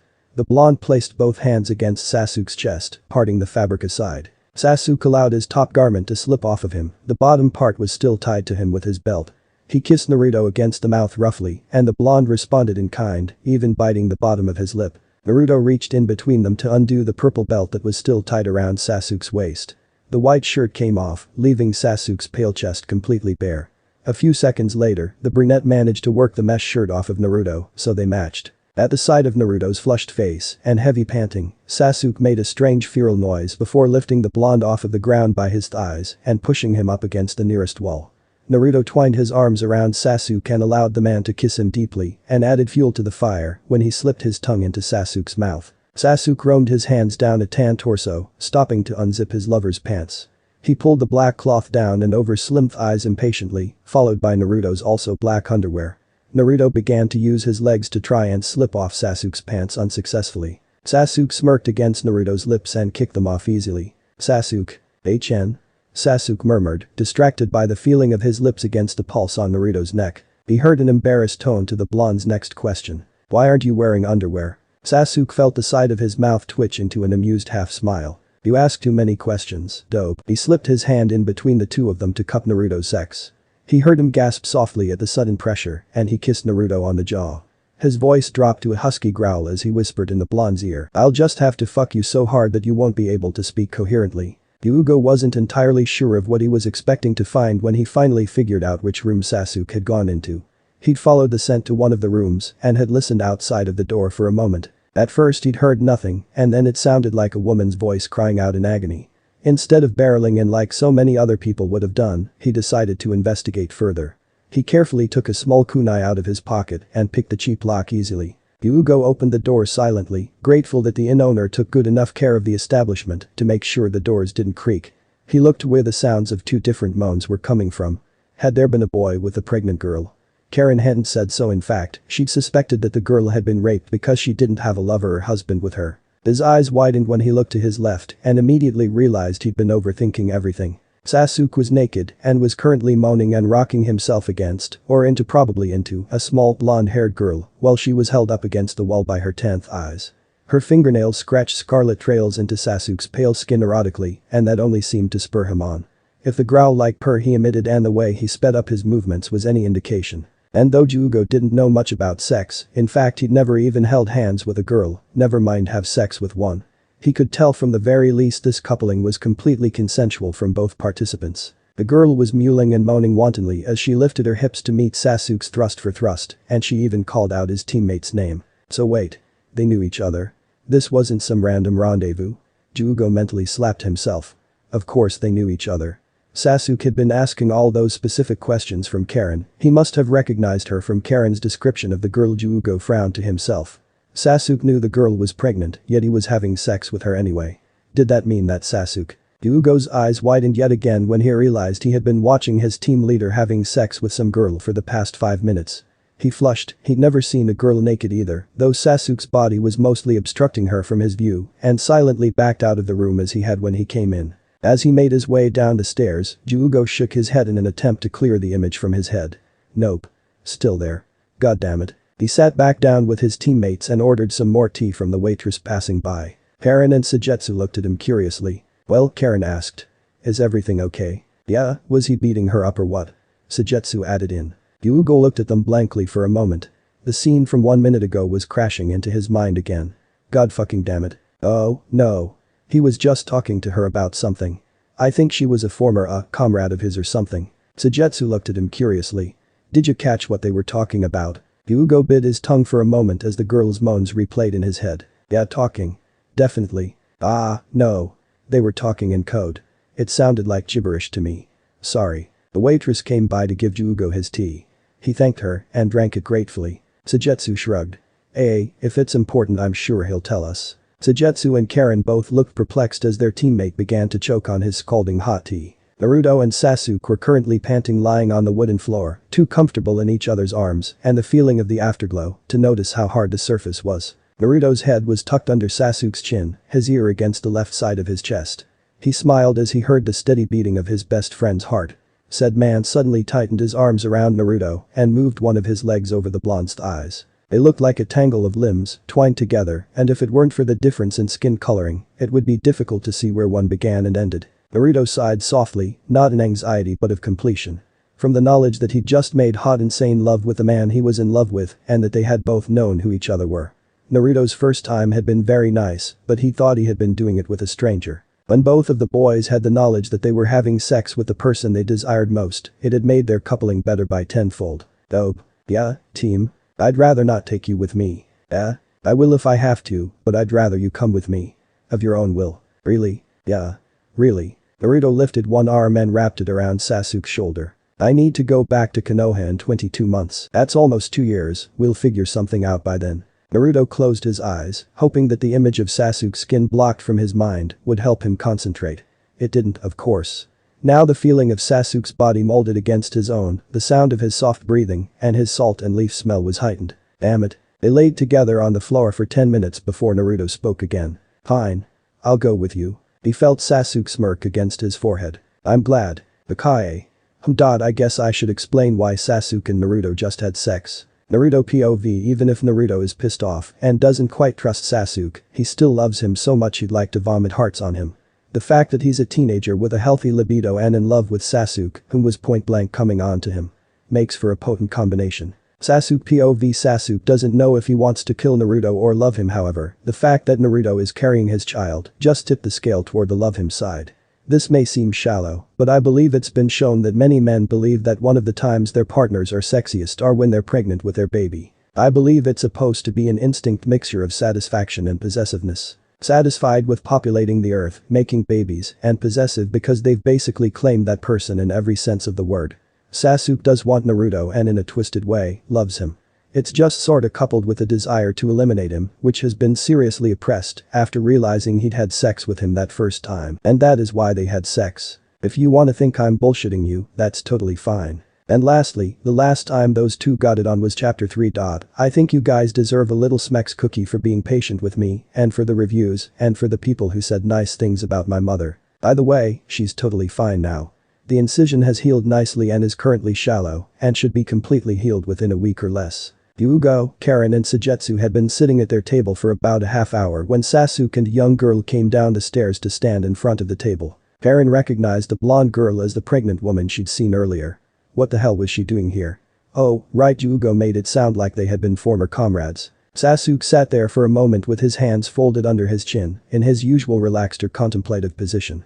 The way his ebony eyes seemed to contain a glint something intense as lightning made Karen's heartbeat double time. I want to talk to you three about something, but it'd be better if we did it away from prying eyes and ears. We'll go up to the room where we're staying. Karen admittedly felt somewhat ridiculous as her teammates and the blonde girl trooped up the stairs like some miniature comedic parade. They made quite an exhibition as usual, and the added petite blonde didn't help. They walked along the hallway until they came to the room they had reserved. Sasuke opened the door for the blonde girl and entered after her. Karen raised an eyebrow, since when had Sasuke been chivalrous? It was actually pretty sexy. The room they had rented was somewhat larger than some of the other rooms. Understandably so, considering 4 people were supposed to be sleeping there. There were 3 small beds and a slightly large couch. Jugo had insisted Sasuke, Sujetsu and Karen could have the beds because he felt more comfortable when sleeping on hard surfaces. Sasuke had tried to convince him to at least sleep on the couch, but the orange-haired boy said he liked the floor better. Karen sighed to herself. She didn't know who was the bigger freak, Jugo or Sujetsu. The 5 teenagers situated themselves accordingly. Sasuke was sitting next to the blonde girl on the couch, Jugo was standing against the wall across from them. Sujetsu was sitting on his bed on the left side of the room, and Karen was standing next to the door. She had locked it, of course. Sasuke leaned his elbows on his knees and rested his chin against his hands as per usual. He looked carefully at his 3 teammates before speaking. Alright, first things first. I need to visit an old family friend before we make any moves. I need to repay her for supporting me and my family for the past years, and while we're there we can stock up on weapons. They don't have ninjas in this village, so of course they didn't have any shinobi accessories. Also, since I'm planning on fighting Itachi, the chance is high that other Akatsuki members may be involved. It's a good idea to get some medicine and a few miscellaneous items while we're there. Sasuke's eyes shifted to the girl beside him, who looked back at him a tad nervously. Perrin piped up from her position by the door. What's his name, anyone we know? Sasuke shook his head a bit. No, you don't. Her name is Elder Cat. Though to her family she's known as Granny Cat, she has a granddaughter about our age if I remember correctly. She's pretty much a hermit, so only my family has ever truly known her. She's a family benefactor of sorts and has been supplying special weapons for my clan for a long time now. As soon as we're done here, we can go see her. Sujetsu nodded. Sounds good, think she'll have more water bottles. Perrin glared at him. God, you're such a kappa. At least I'm not some creepy stalker ska. Sasuke's eyes narrowed. Sujetsu. Karen. Knock it off. Sorry, they said in unison. Anyway, the second thing is we're having another addition to our group. This is Naruto, she'll be joining us. A thick silence swept throughout the room. The tension-filled void seemed to affect everyone in the room except for Sasuke. A united feeling of disbelief coursed through the other three members of Team Hibi. Perrin, of course, was the one to speak first. What? Sasuke, you can't be serious. That girl is pregnant, she's going to slow us down. Why would we bring her along, she'll be useless. Naruto narrowed her eyes at Karen. You know, you remind me of a friend of mine. She used to act just like you around Sasuke before she got older and matured. She was 12 when she acted like that. You have the maturity level of a little girl. Wow. How old are you? 16. The fact that Sasuke didn't tell Naruto to be quiet pissed Karen off. Her face flushed and she glowered at the small blonde. What the hell are you talking about? I'm not acting like this because of Sasuke, I'm acting like this because you're going to mess up our dynamics. Right. Dynamics. Because you get along just so spectacularly. Naruto replied, looking from Sujetsu to Karen. Sujetsu grinned at Naruto. Hey, I think I like her. She's a total spitfire. Sasuke smirked. Yes, that's one phrase for it. Perrin continued to glare at Naruto. Listen, you little bitch. Perrin. The redhead looked at Sasuke. What? I'm just saying. Naruto is strong. Her chakra is suppressed right now, but I plan on lifting the seal I put on it. That's why she feels weak to you. True, she's pregnant, and then he looked at Naruto. You're 2 months already? Naruto nodded, and Sasuke continued in around 5 or 6 months from now, her condition's going to be too fragile to use chakra, but until then she'll be fine. Perrin laughed nervously. Sasuke, I still just don't think it's a good idea. Sasuke was quiet for a moment before speaking. Look, the only way I can be sure nothing bad is going to happen to her is if she comes with us. His teammate fumed at him, her hair color matching her mood. Because she's my lover. And because I got her pregnant. Once again a thick silence swept across the room, though if one listened closely, they would have heard a cracking noise. This cracking noise was the sound of Karen's sanity snapping like a frozen dead twig. What the hell do you mean she's your lover? Well, actually, she's also my best friend. How would that go in order? Best friend, lover, mother of my child. His voice was completely serious and dry when he said this, only infuriating Karen more with the matter-of-fact way he was acting. Team, I don't think you're helping the situation. Sujetsu was grin almost maniacal. She kicks major ass, can we keep her? The Avenger half smirked, yes, we are actually. Sasuke Karen screeched, oi team, you're really not helping. Ugo sighed, this won't end well. But I don't care, so long as I don't walk in on Naruto-san and Sasuke going at it again. Several hours later, Karen had finally managed to calm down. But since she couldn't beat up Sasuke, Ugo scared her, and even if she hated her guts she wouldn't hurt a pregnant woman. Sujetsu felt the brunt of her rage. Luckily, his body was able to morph into water so he didn't bruise at all. Naruto and Sasuke had decided to talk away from the others for a while. They were currently in the room Naruto had rented. Naruto was sitting on the chair and Sasuke was standing in front of him. Naruto looked up, irritated. Hey, do you think you could sit down or something? You're making me nervous. HN. I'm so imposing that standing in front of you makes you nervous, dope. Naruto sighed and stood up, pushing past Sasuke to walk to the window. It was currently night, but the light from the moon was enough to make the room glow white. Sasuke went over to the blonde to stand behind him. He slipped his arms around Naruto's waist and smirked when he felt Naruto lean back against him. Sasuke rested his face against the soft spikes for a moment before speaking. I said I'd take the seal off, and I will, but Naruto rolled his eyes. Sasuke, I'm not going to turn back into a guy. Besides, I need the scroll for that, and it's all the way back in Konoha. He turned around and faced Sasuke so the brunette could see how serious he was. I'm not going to kill your baby. If I wanted an abortion, I would have gotten one by now. You know me. Sasuke's arms tightened around Naruto, pulling the smaller person flush against his body. You said your baby. So? It is, right. What's wrong? Long fingers carted through Naruto's short hair. How do you feel about it though? I understand you're resenting me for it, but the blonde rolled his eyes. Oh yeah, Sasuke. I just loathe and despise the little bundle of joy growing in me. Naruto snorted. What the hell do you take me for? No, I don't hate the baby, are you retarded?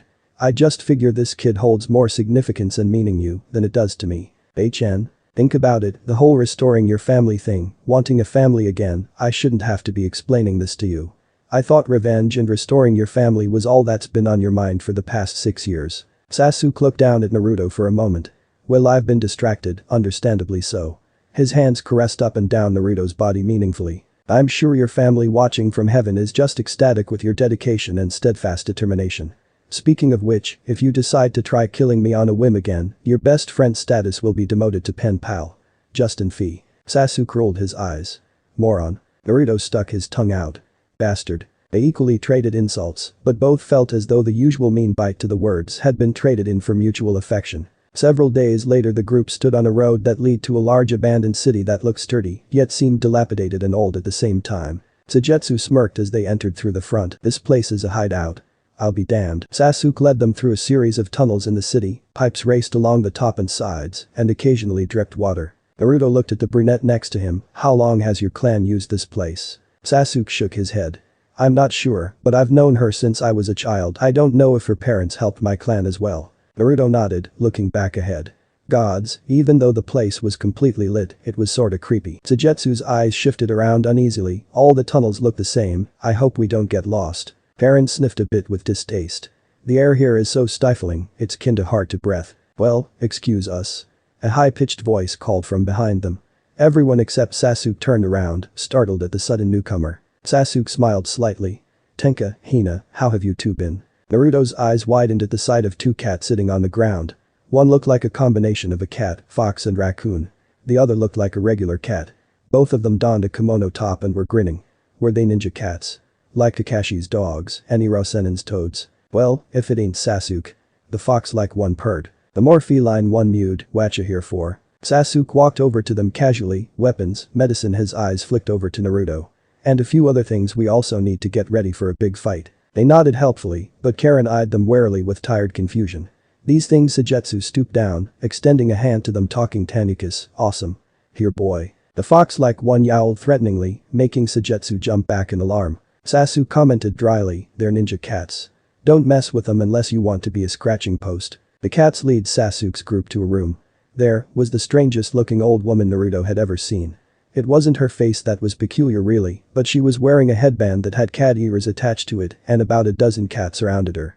Also, her nose was red and her hair fanned out from behind her head in an odd way. He looked around the room, noticing that it looked very homely compared to the rest of the city. A young girl was on the other side of the room putting what looked like medicinal herbs away in a drawer. She turned to look at them, surprised. Oh. We have guests. She stood up quickly, skipping by them. I'll go make tea. Hyugo smiled at Granny Cat's granddaughter, Kaneko, as she handed him a cup of lemon tea. She smiled back and offered some to Naruto, who was currently looking at cat painting on the wall. She thanked Kaneko as it was handed to her and went back to looking at the painting. Hyugo sighed to himself. Naruto wasn't looking at the painting though.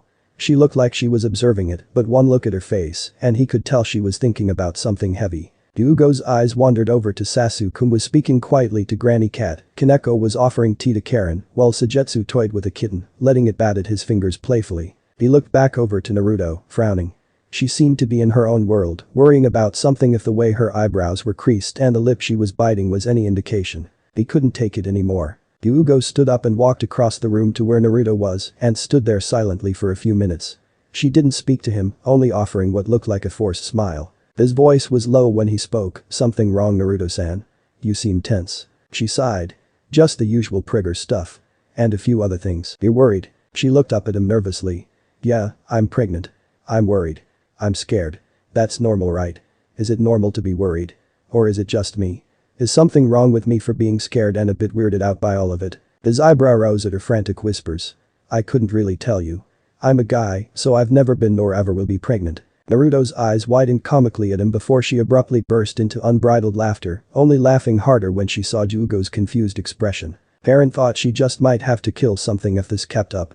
As far as Karen could tell, she was easy on the eyes and stuff, but she was by no means the most gorgeous girl she'd ever seen. What the hell did Sasuke see in her? She gritted her teeth when she saw Sasuke's hand brush against Naruto's ass casually. How many times did he plan on doing that? Why the hell was everyone in the group absolutely gaga over that stupid pregnant blonde anyway? Okay, Sujetsu treated her like some kind of new pet and stuff, but Juugo was all soft around her and crap. Oh, and of course Asu could barely keep his eyes or hands off of her. Eren continued to fume, betting that by the end of the night she'd walk in on Naruto, Sasuke, Sujetsu, and Juugo having some weird orgy fest. It had been a week since they saw Granny Cat, and Sasuke had said the only way they would find his brother was if they found out the whereabouts of the Akatsuki. When they reached a clearing that was in the middle of the forest, Sasuke stopped and walked over to Juugo. He handed him a scroll and a small vial about half the size of his hand. If my chakra suddenly disappears, use my blood and that scroll. Juugo nodded and looked down at the vial of blood uncertainly, grateful the container was opaque. Sasuke looked at his three teammates before speaking. Alright, Juugo scout around the east. Sujetsu go to the east town, there will be a place there titled as the Exchange. The man there is the accountant for the Akatsuki, try to get info from him. Karen go to the south town, the Akatsuki have been known to go there in the past. Naruto and I will scout the north. Get as much information as you can, we'll meet back here in this clearing. Juugo and Sujetsu nodded before they dispersed, but Karen stayed rooted to the spot. Sasuke looked at her blandly. Is there a problem, Karen? She frowned, her eyes trailing to Naruto who was currently looking at a bird's nest that was in a tree. No, nothing's wrong. Sasuke blinked. Then get moving. She flushed self-consciously before turning on her heel and walked south. Naruto and Sasuke continued walking north in the forest until they exited it. Naruto looked around for a moment before stating, there are mountains up ahead, team. Did you plan on hiking up those as well? HN. The blonde sighed with pure relief, oh, thank gods. Sasuke turned to Naruto, actual concern in his eyes. Are you not feeling well? He shook his head. Not really, I just really didn't want to do that right now. Sasuke continued to stare at him, unconvinced. Naruto rolled his eyes, I'm fine. The pregnancy book I got taught me how to make a tea that prevents morning sickness and other unpleasant pretty stuff. I made some this morning, so I'm good. I'm almost in the second trimester anyway, book says it should be gone by then. There was a pause before Sasuke's eyebrow quirked. You said you made that tea this morning. Was it that red-colored tea? The one that smelled like cranberries? Naruto frowned, yeah. Why? Sasuke had a weird look on his face. No reason. The blonde continued to look at his best friend confused before the light bulb went on. He grinned wryly, oh you had some. Did you like it? Sasuke turned away awkwardly and muttered something to himself. Naruto poked him impishly, hey, it's okay team. It's not like it's gonna make you grow breasts or anything. You can have my pregnancy symptom reducing tea whenever you like. Sasuke's voice came out somewhat strangled. Shut up, dope. Juugo walked along the forest until he spotted a small flock of birds in a tree. He called out to the tiny sparrows and they flew down from the branches they were perched on and landed upon his shoulders and fingers. He looked between them thoughtfully, well, I suppose I'll start by asking if any of you have seen the Akatsuki. Sujetsu made his way towards a small building that had a worn sign that simply said exchange. The stairs led down to a door that had a rough-looking man guarding it. He glowered menacingly at the albino, who the hell are you? Sujetsu's grinned childishly as he gripped the handle of his sword, meh, this one's just a small fry.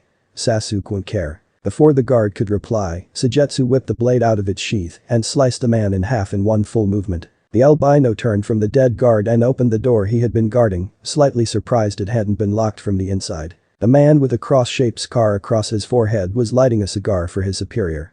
The scarred man looked up and glared at Sujetsu, but before he could take his sword out, Sujetsu dropped the circular hole in his sword through the underling's head and knocked the sword against the wall. The action both knocked the minion out and also trapped the cigar-smoking man against the wall, with a semicircle carved in the sword. Sujetsu leaned over the now quivering man and grinned. You work for Akatsuki's Kakuzu as banker and accountant, right? The man sweat bullets as he quailed, I'll tell you anything you want, just don't kill me, please. Sujetsu's sharp teeth glinted under the light, start singing, canary. Karen stepped through the crowded street, annoyed. She hadn't found any leads, and she'd already been to every inn in the village and had talked to every merchant and store owner. She sighed with exasperation, maybe she should just go back to the clearing and wait for the others. Deidara and Toby were currently riding on a pair of the artist's flying clay birds. Deidara cussed with annoyance, damn, I can't believe we were ordered to find those brats, we aren't babysitters, Toby piped up next to him, aw, Deidara-senpai. Don't be so mad, think of it as an adventure. Deidara closed his eyes, decidedly ignoring his partner. He opened his eyes and looked at Toby, grinning with triumph. I found one, The masked youth looked at him in surprise, really gosh, that was fast. Which one? Deidara only smirked, follow me Toby. Naruto was still teasing Sasuke when they both sensed another chakra nearby. The two teenagers became quiet and tensed. Sasuke turned in the direction of the forest, come out, whoever you are. Naruto frowned, the Akatsuki were after him for sure, but they thought he was still in Konoha. If they decided to attack and kill Sasuke, was it because they knew he was trying to kill Itachi? The black figure wearing an orange mask with only one eye hole emerged from the forest. The man, Naruto was assuming it was a man anyway, raised a hand jovially in greeting. Hey there you two. So are you really Sasuke-kun? You do look like Itachi-san, you know. Though I guess that makes sense if you are brothers. Naruto ignored the soft growl from Sasuke and glared at the masked Akatsuki member. Who are you, and more importantly what do you want with Sasuke? The man took another step toward them. Why hello there Prediblin-chan. Say, have we met before? Naruto shook his head, confused. No.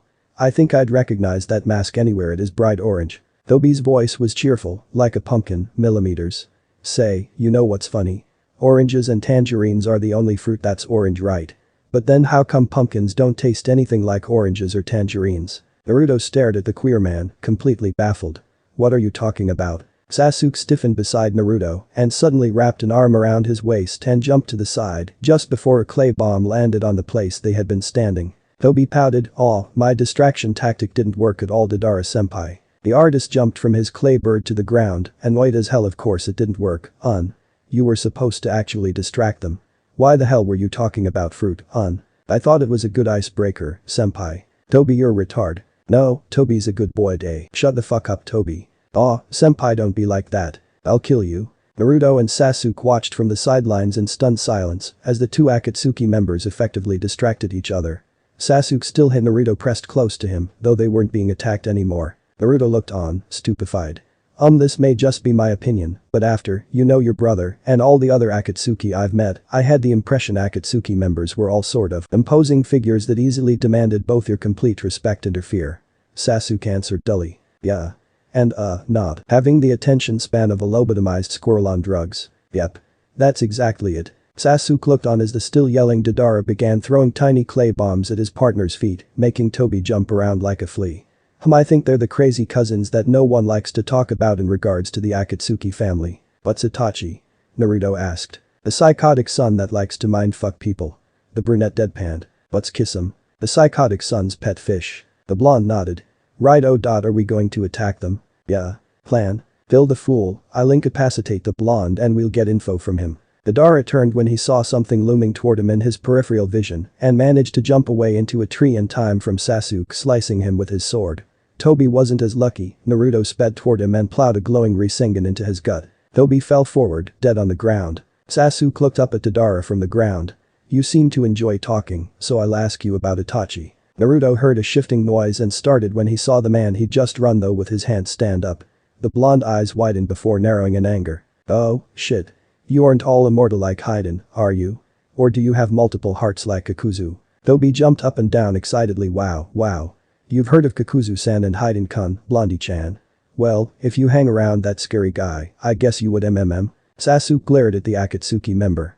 Something's wrong, that guy should be dead. I don't care how strong he is, Naruto's Rasengan is deadly if it hits someone full on. Tobi skittered farther away from Sasuke. Damn, that guy is so scary. Deidara glowered at his teammate. Hey Tobi. Don't be stupid and drop your guard, just because they're kids doesn't mean they aren't strong. Tobi pouted at his partner. Darn it senpai, if you really kill Sasuke-kun, I'm gonna have to apologize to Itachi-sama. Oh shut up, Tobi. The masked Akatsuki turned to Naruto. Hey Blondie-chan. Naruto looked at Tobi warily. Oh what? It's like we're all reversed and stuff. Tobi gushed. Naruto frowned in confusion. What the hell are you going on about now? Tobi jumped up and down frantically. Listen, out of the two of us, I'm the cute one and I have black hair, but my blonde partner is the scary one. Well, you're the cute one, but you're blonde and your partner is the scary one and he has black hair. And it's like we're reversed. Tobi figured that out all by himself. A thick long silence ensued before Deidara decided to get the big guns out. The blonde Akatsuki fished his hands in his clay pouches and made about 20 small sphere-shaped bombs. Tob, stand back. Deidara masked Akatsuki heeded the warning and fled back towards the forest before the bombs landed. Unconcerned, Sasuke created his Chidori sword and hit the yet-to-be-detonated bombs away from him and his companion, making some of the bombs ricochet back to Deidara. They harmlessly pelted him, but he glared at Sasuke annoyed. Goddamn, of course he'd be skilled like his freaky-ass brother. Deidara-senpai. Behind you. The artist turned to see the blonde girl armed with a kunai flying towards him from behind. Undid that girl shit, that little bastard distracted me when he hit the bombs back at me. He quickly formed a bomb and threw it behind his shoulder, detonating it while simultaneously jumping from the tree. He landed easily on the ground and was extremely irritated to see Sasuke's teammate completely unscathed. Wah. Deidara-senpai, that was close. You shouldn't underestimate them, just Becca, they're kids, you know. Oh, shut the fuck up, Toby. Deidara fell back across the clearing to where Toby was to assess the situation better. It was a good thing he'd been using his C1 chakra when he threw the bomb at that girl, otherwise the blast could have killed him instead of propelling him forward as he jumped. Sasuke glowered at Deidara's sword brandished, while the girl now held a kunai in each hand. Deidara-senpai. The artist stuck his hands in the clay pouches at his waist. They're too fast, this requires a C2. There was a large explosive sound, and suddenly most of the clearing was occupied by a large malevolent-looking clay dragon. Naruto's eyes widened. Holy shit, I remember this guy from when I saved Gaara. I know he could make explosives, but I didn't know he could make them this big. Sasuke took one step forward towards Deidara. You know where Itachi is, don't you? Deidara growled from across the clearing, I don't give a damn about that cocky brother of yours. You both are the exact same, you have no respect for my art, and so I will rid you and him from this world. The brunette's eyes narrowed, tell me where he is, and I'll leave. If you don't, I'll kill you. The blonde Akatsuki grinned. I'd love to see you try, on. Sasuke was quiet for a moment. Naruto, he isn't going to talk. But he plans to kill me, and you along with me. The blonde turned to his best friend, a slight concern in his eyes that was overridden by his usual determination. What? You've got an idea? Cause I was figuring we were just going to dodge and attack like our lives depended on it. Know something better? This person, you said you've seen him work before this? Naruto nodded. Yeah. He detonates them with his chakra. Kakashi saw how it worked with his Sharingan. Sasuke stared at the gigantic bomb figure for a moment. Dope, do you think we could force it to explode? Naruto frowned. I suppose, but it'd take a ton of firepower, since the bombs are made to detonate it as chakra. I don't think your fireball technique is enough. Oh, and not to mention the sheer power from that explosion may kill us too, team. They watched as Deidara climbed on top of the large clay dragon and it prepared to fly up. Naruto, is Rasengan wind-based?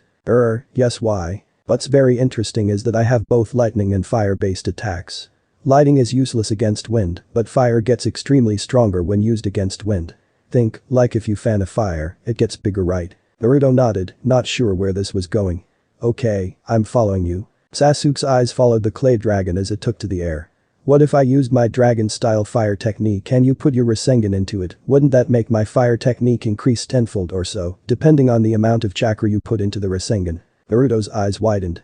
Yes, but the force of the explosion, wouldn't we be too close? It'd kill us. Sasuke smirked. Don't worry about that, I've got it covered. Naruto frowned a little, not entirely sure what to think about Sasuke's cryptic answer. Deidara watched them from above, ready to blow Sasuke and the girl to smithereens. He laughed when he saw them running in the general direction of the bird. The girl had the same glowing orb she'd used to attack Toby earlier in her hand again. Sasuke ran in front of her, and she jumped on top of his back right before he sprung high into the air, making a series of hand signs Deidara didn't recognize. The artist's eyebrow quirked. What the hell are they doing? Deidara didn't have time to register what was going on as he saw it happen. Flicks of flames came out of Sasuke's mouth at the same instant the girl pushed the glowing orb in front of her partner's face. The resulting fireball was too large for words to describe. It engulfed the girl and Sasuke as well as the sky. It easily swallowed Deidara in its deathly flames before he could react, and the extreme heat caused the bomb to detonate, thusly and effectively ending the life of Deidara, the artist of the Akatsuki. Eren looked up in alarm. She turned towards the sound of the inhuman explosion that was taking place in the sky, and then her eyes widened in horror. She couldn't feel Sasuke's chakra. Suigetsu was running towards the forest to meet up with the others at the forest clearing. When the sudden absence of his leader's chakra became apparent, he triple-folded his speed, gritting his teeth from worry. Hyuga looked up from where he was to see the sky filled with fire. He knew that was coming from the north where Sasuke and Naruto-san were. The redhead felt sick when he realized he couldn't feel either's chakra. Suigetsu, Karen, and Hyuga all met in the clearing that was now seared from where the mid-air explosion had managed to hit. Karen bit her lip and there was a tremor in her voice. You don't think, do you? Suigetsu looked around them hopelessly. I dunno, it doesn't look good. Hyuga was silent for a moment before he remembered the scroll and vial Sasuke had given him. Quickly, he kneeled down on the ground and unrolled the scroll. At the center, there was a blank circle with writing and symbols around it. Karen frowned. Is that a sealing scroll? The albino next to her suddenly grinned. Oh, shit. That's a summoning scroll. Hyuga, pour the blood in the circle and then press your hand in the center. Now. Hyuga complied, and the three cried out when a sudden giant violet and black snake with golden eyes appeared before them. Its body was charred and still smoking. It glared at the three teenagers with dying eyes. Sujetsu's eyes widened. That's Manda. He was Orochimaru's summon, how the hell did Sasuke get control of him? The titanic snake rasped, it was that brat. He used his eyes, hypnotized me, controlled me. The snake's eyes lost their glinting light as it passed away. Eren shook her head, I don't understand. I summoned Manda at the last second to protect us from the explosion, though we still got burned. The team looked with shock as an exhausted Sasuke being supported by Naruto came out from behind the snake. They both had red burns on their arms and faces. Sasuke's shoulders and back were burned from when he had turned to protect Naruto from the explosion. The skin was red and shining from the blood underneath. The left cheek on Naruto's face was red as well, black at the edges where the skin met burn. Their clothes were a mess to say the least, and they smelled like they had been rolling around in a campfire. They basically looked like hell. Unfortunately, Sasuke continued, it took a hell out of me. He was a really powerful summon, and I forced Genjutsu on him. Naruto looked down concerned, we should find some place to rest. We can talk about any information you three manage to gather once we're settled. Eren looked like she was about to object, mostly from being ordered around by their newest member, but Sasuke nodded his consent and then fell unconscious. Well, it was certainly obvious to the team who Sasuke nodded his consent and then fell unconscious. 7 hours after the victory over Deidara, Team Hibi were currently staying at another inn. As far as their lodgings went, the room was much more simple from their last one. The large room's floor was covered in only tatami mats, and the walls were painted with a stencil of grey lines made to resemble clouds. Sasuke was currently lying on his stomach on the only futon in the room. He was naked from the waist up, and Naruto was currently applying a cold burn relief compress to his back. He planned to put a salve he had bought from the pharmacy on Sasuke's burns later. Sasuke hissed at the sudden cold against his pain, and Naruto smiled at him in apology. As for him, Naruto had a bandage on the side of his face, even though the burns on his body had mostly healed already. Having Kyuubi inside of him was a bitch, but at least he could heal very quickly. The raw red burns on Sasuke's back and shoulders looked like they hurt like a bitch. The Avenger was resting his head on his folded arms as he looked at the rest of his team. Juugo was sitting against a wall under the open window in the room, Sujetsu was sitting on the floor, and Karen was glaring at Sasuke with her arms crossed. Did anyone get any leads on Itachi? Sasuke asked. Naruto sighed with aggravation while Karen growled. That is the very last thing you should be thinking about right now. Sujetsu chose to ignore her and replied, that guy told me a lot about the organization, but nothing specific on Itachi. They are apparently after people who can be perceived as special. Having unique chakra, abilities, or techniques. The bird flew to Juugo's shoulder as he spoke with his piece. The animals told me that the Akatsuki operate out of several different bases. They told me that they don't like the chakra coming from those places. Sasuke nodded to the best of his ability, alright. Perhaps their Karen could lead us to one. Sujetsu grinned. Wow, never thought that stupid animals could sense chakra. But then again, stupid animal describes Karen perfectly so. The albino was unable to finish his sentence because Karen kicked him hard in the face as she screamed, gods, you're an asshole. Juugo watched the exchange with trouble in his features, his hands beginning to shake.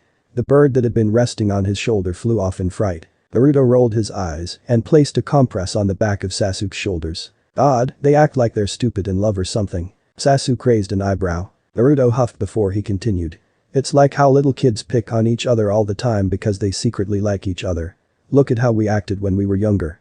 Geez. The brunette closed his eyes as the cold patch soothed the pain of his burns away. No, I think they just can't honestly stand each other. Naruto was quiet as he watched Karen kick the crap out of Sujetsu. 50 says they get married someday. Sasuke smirked, 100 says Karen locks him in a freezer someday. Naruto snorted at the mental image of Sujetsu as a life-size popsicle. Juugo suddenly moaned and doubled over, his entire body shaking with pent-up energy. Naruto stood up, concerned.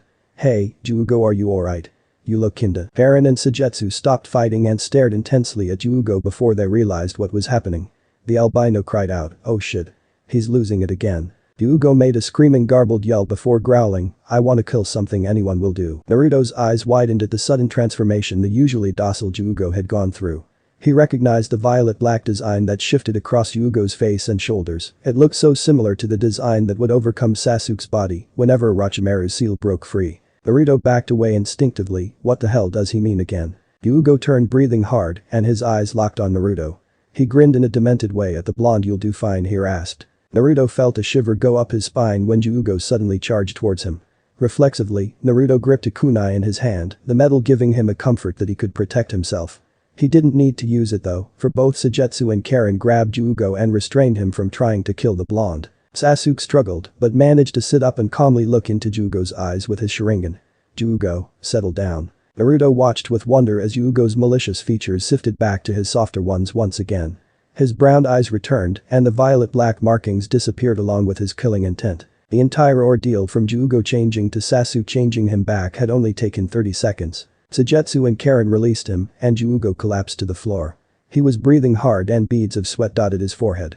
He looked up at Naruto, who was understandably confused at the moment. Oh god, Jugo staggered up and away from Naruto. I'm so. I could have killed you.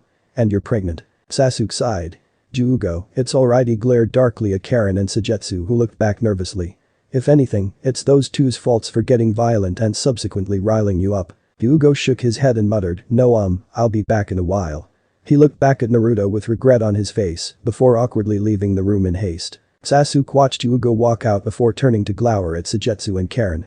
You two need to, the brunette paused when he felt a hand on his head. Naruto grinned down at him. Hey, I'll go after him, K. Jugo was standing outside of the inn. He was leaning against a tree and staring at the ground with an expression akin to a person regretting just kicking a kitten in the face. Naruto walked over and smiled. Hey Jugo. The redhead looked up, frowning at the girl before backing away from her. I'm sorry, I'm really sorry. I swear I didn't mean to. I don't like to hurt people, especially women and a pregnant woman. Naruto stared at him for a moment. I've seen similar markings to yours on Sasuke. Did Orochimaru put the curse seal on you as well? Jugo was surprised she'd ignored his apology, but shook his head in answer to her question. No. Orochimaru got the seal from me. I'm the original. He took the enzyme from my body and used it on ninjas to induce them in a similar killing state that I was just in. That's what the curse seal is, the same seal that's on Sasuke. Her pretty blue eyes widened. So, you were already like that. The redhead sighed. Originally, I went to Orochimaru because I wanted a cure for it, but instead he took what made my sickness and made it into a weapon. I don't want to hurt people. And I really don't want to kill them, but this thing inside me, it makes me lose control. That's why I liked Kimimaro, he could control me and keep the killing instinct at bay. He's gone, but Sasuke is able to calm me down with his Sharingan. The blonde walked over and leaned against the tree next to Jugo. You and I aren't so different, I think. When I get really upset, something takes over me and I can't see straight. I nearly killed my teacher because of it, and I felt horrible when I found out I was the one who injured him so badly. But I didn't want to harm him. And like you, I don't like hurting people, but I will if it means protecting my friends. I'm glad you tried to attack me. If you hadn't, I probably wouldn't have known this about you. She grinned up at Jugo. I think we're going to be good friends. Jugo stared down in shock at Naruto, wondering just what kind woman Sasuke had gotten for himself. It was about 2 months later, and Team Hebe had since moved to another and better furnished in-room. Sasuke's burns were completely healed, they had settled into shining pink scars that oddly were fading day by day. Sujetsu pointed this out, and Sasuke shrugged and guessed it was because of the power he had absorbed from Orochimaru. Karen was currently in town, getting some food supplies so they would be prepared to head out. Sujetsu had gone off to restock his water bottles, and Jugo was presently outside of the inn, sitting under a tree. Naruto was just getting out of the shower back at their inn-room when he felt something strange. He frowned and rested a hand on his stomach when he felt it again. The blonde's eyes widened and he grinned. Sweet. To say Sasuke was pleased when his naked and warm and wet dope walked over and sat down in his lap was the understatement of the century. Automatically, he wrapped his arms around the wet blonde and brought him closer, ignoring the water bleeding into his clothes. He kissed along Naruto's neck and ran his hands down wet tan thighs, a pleasant surprise. He saw Naruto grin. Oh, I'm glad, because then you're going to love this. Sasuke looked at Naruto curiously when the blonde took his hand and drew down to his lower abdomen. In the past month or so, Naruto had developed a swell on his lower stomach that had gotten bigger, but small enough to hide under his current clothes. Sasuke already knew this, so was confused as to why Naruto was. He stopped thinking and looked down. And then he felt it again, soft fluttering taps that would start and stop randomly. Naruto smiled when he saw Sasuke's black eyes widen in shock.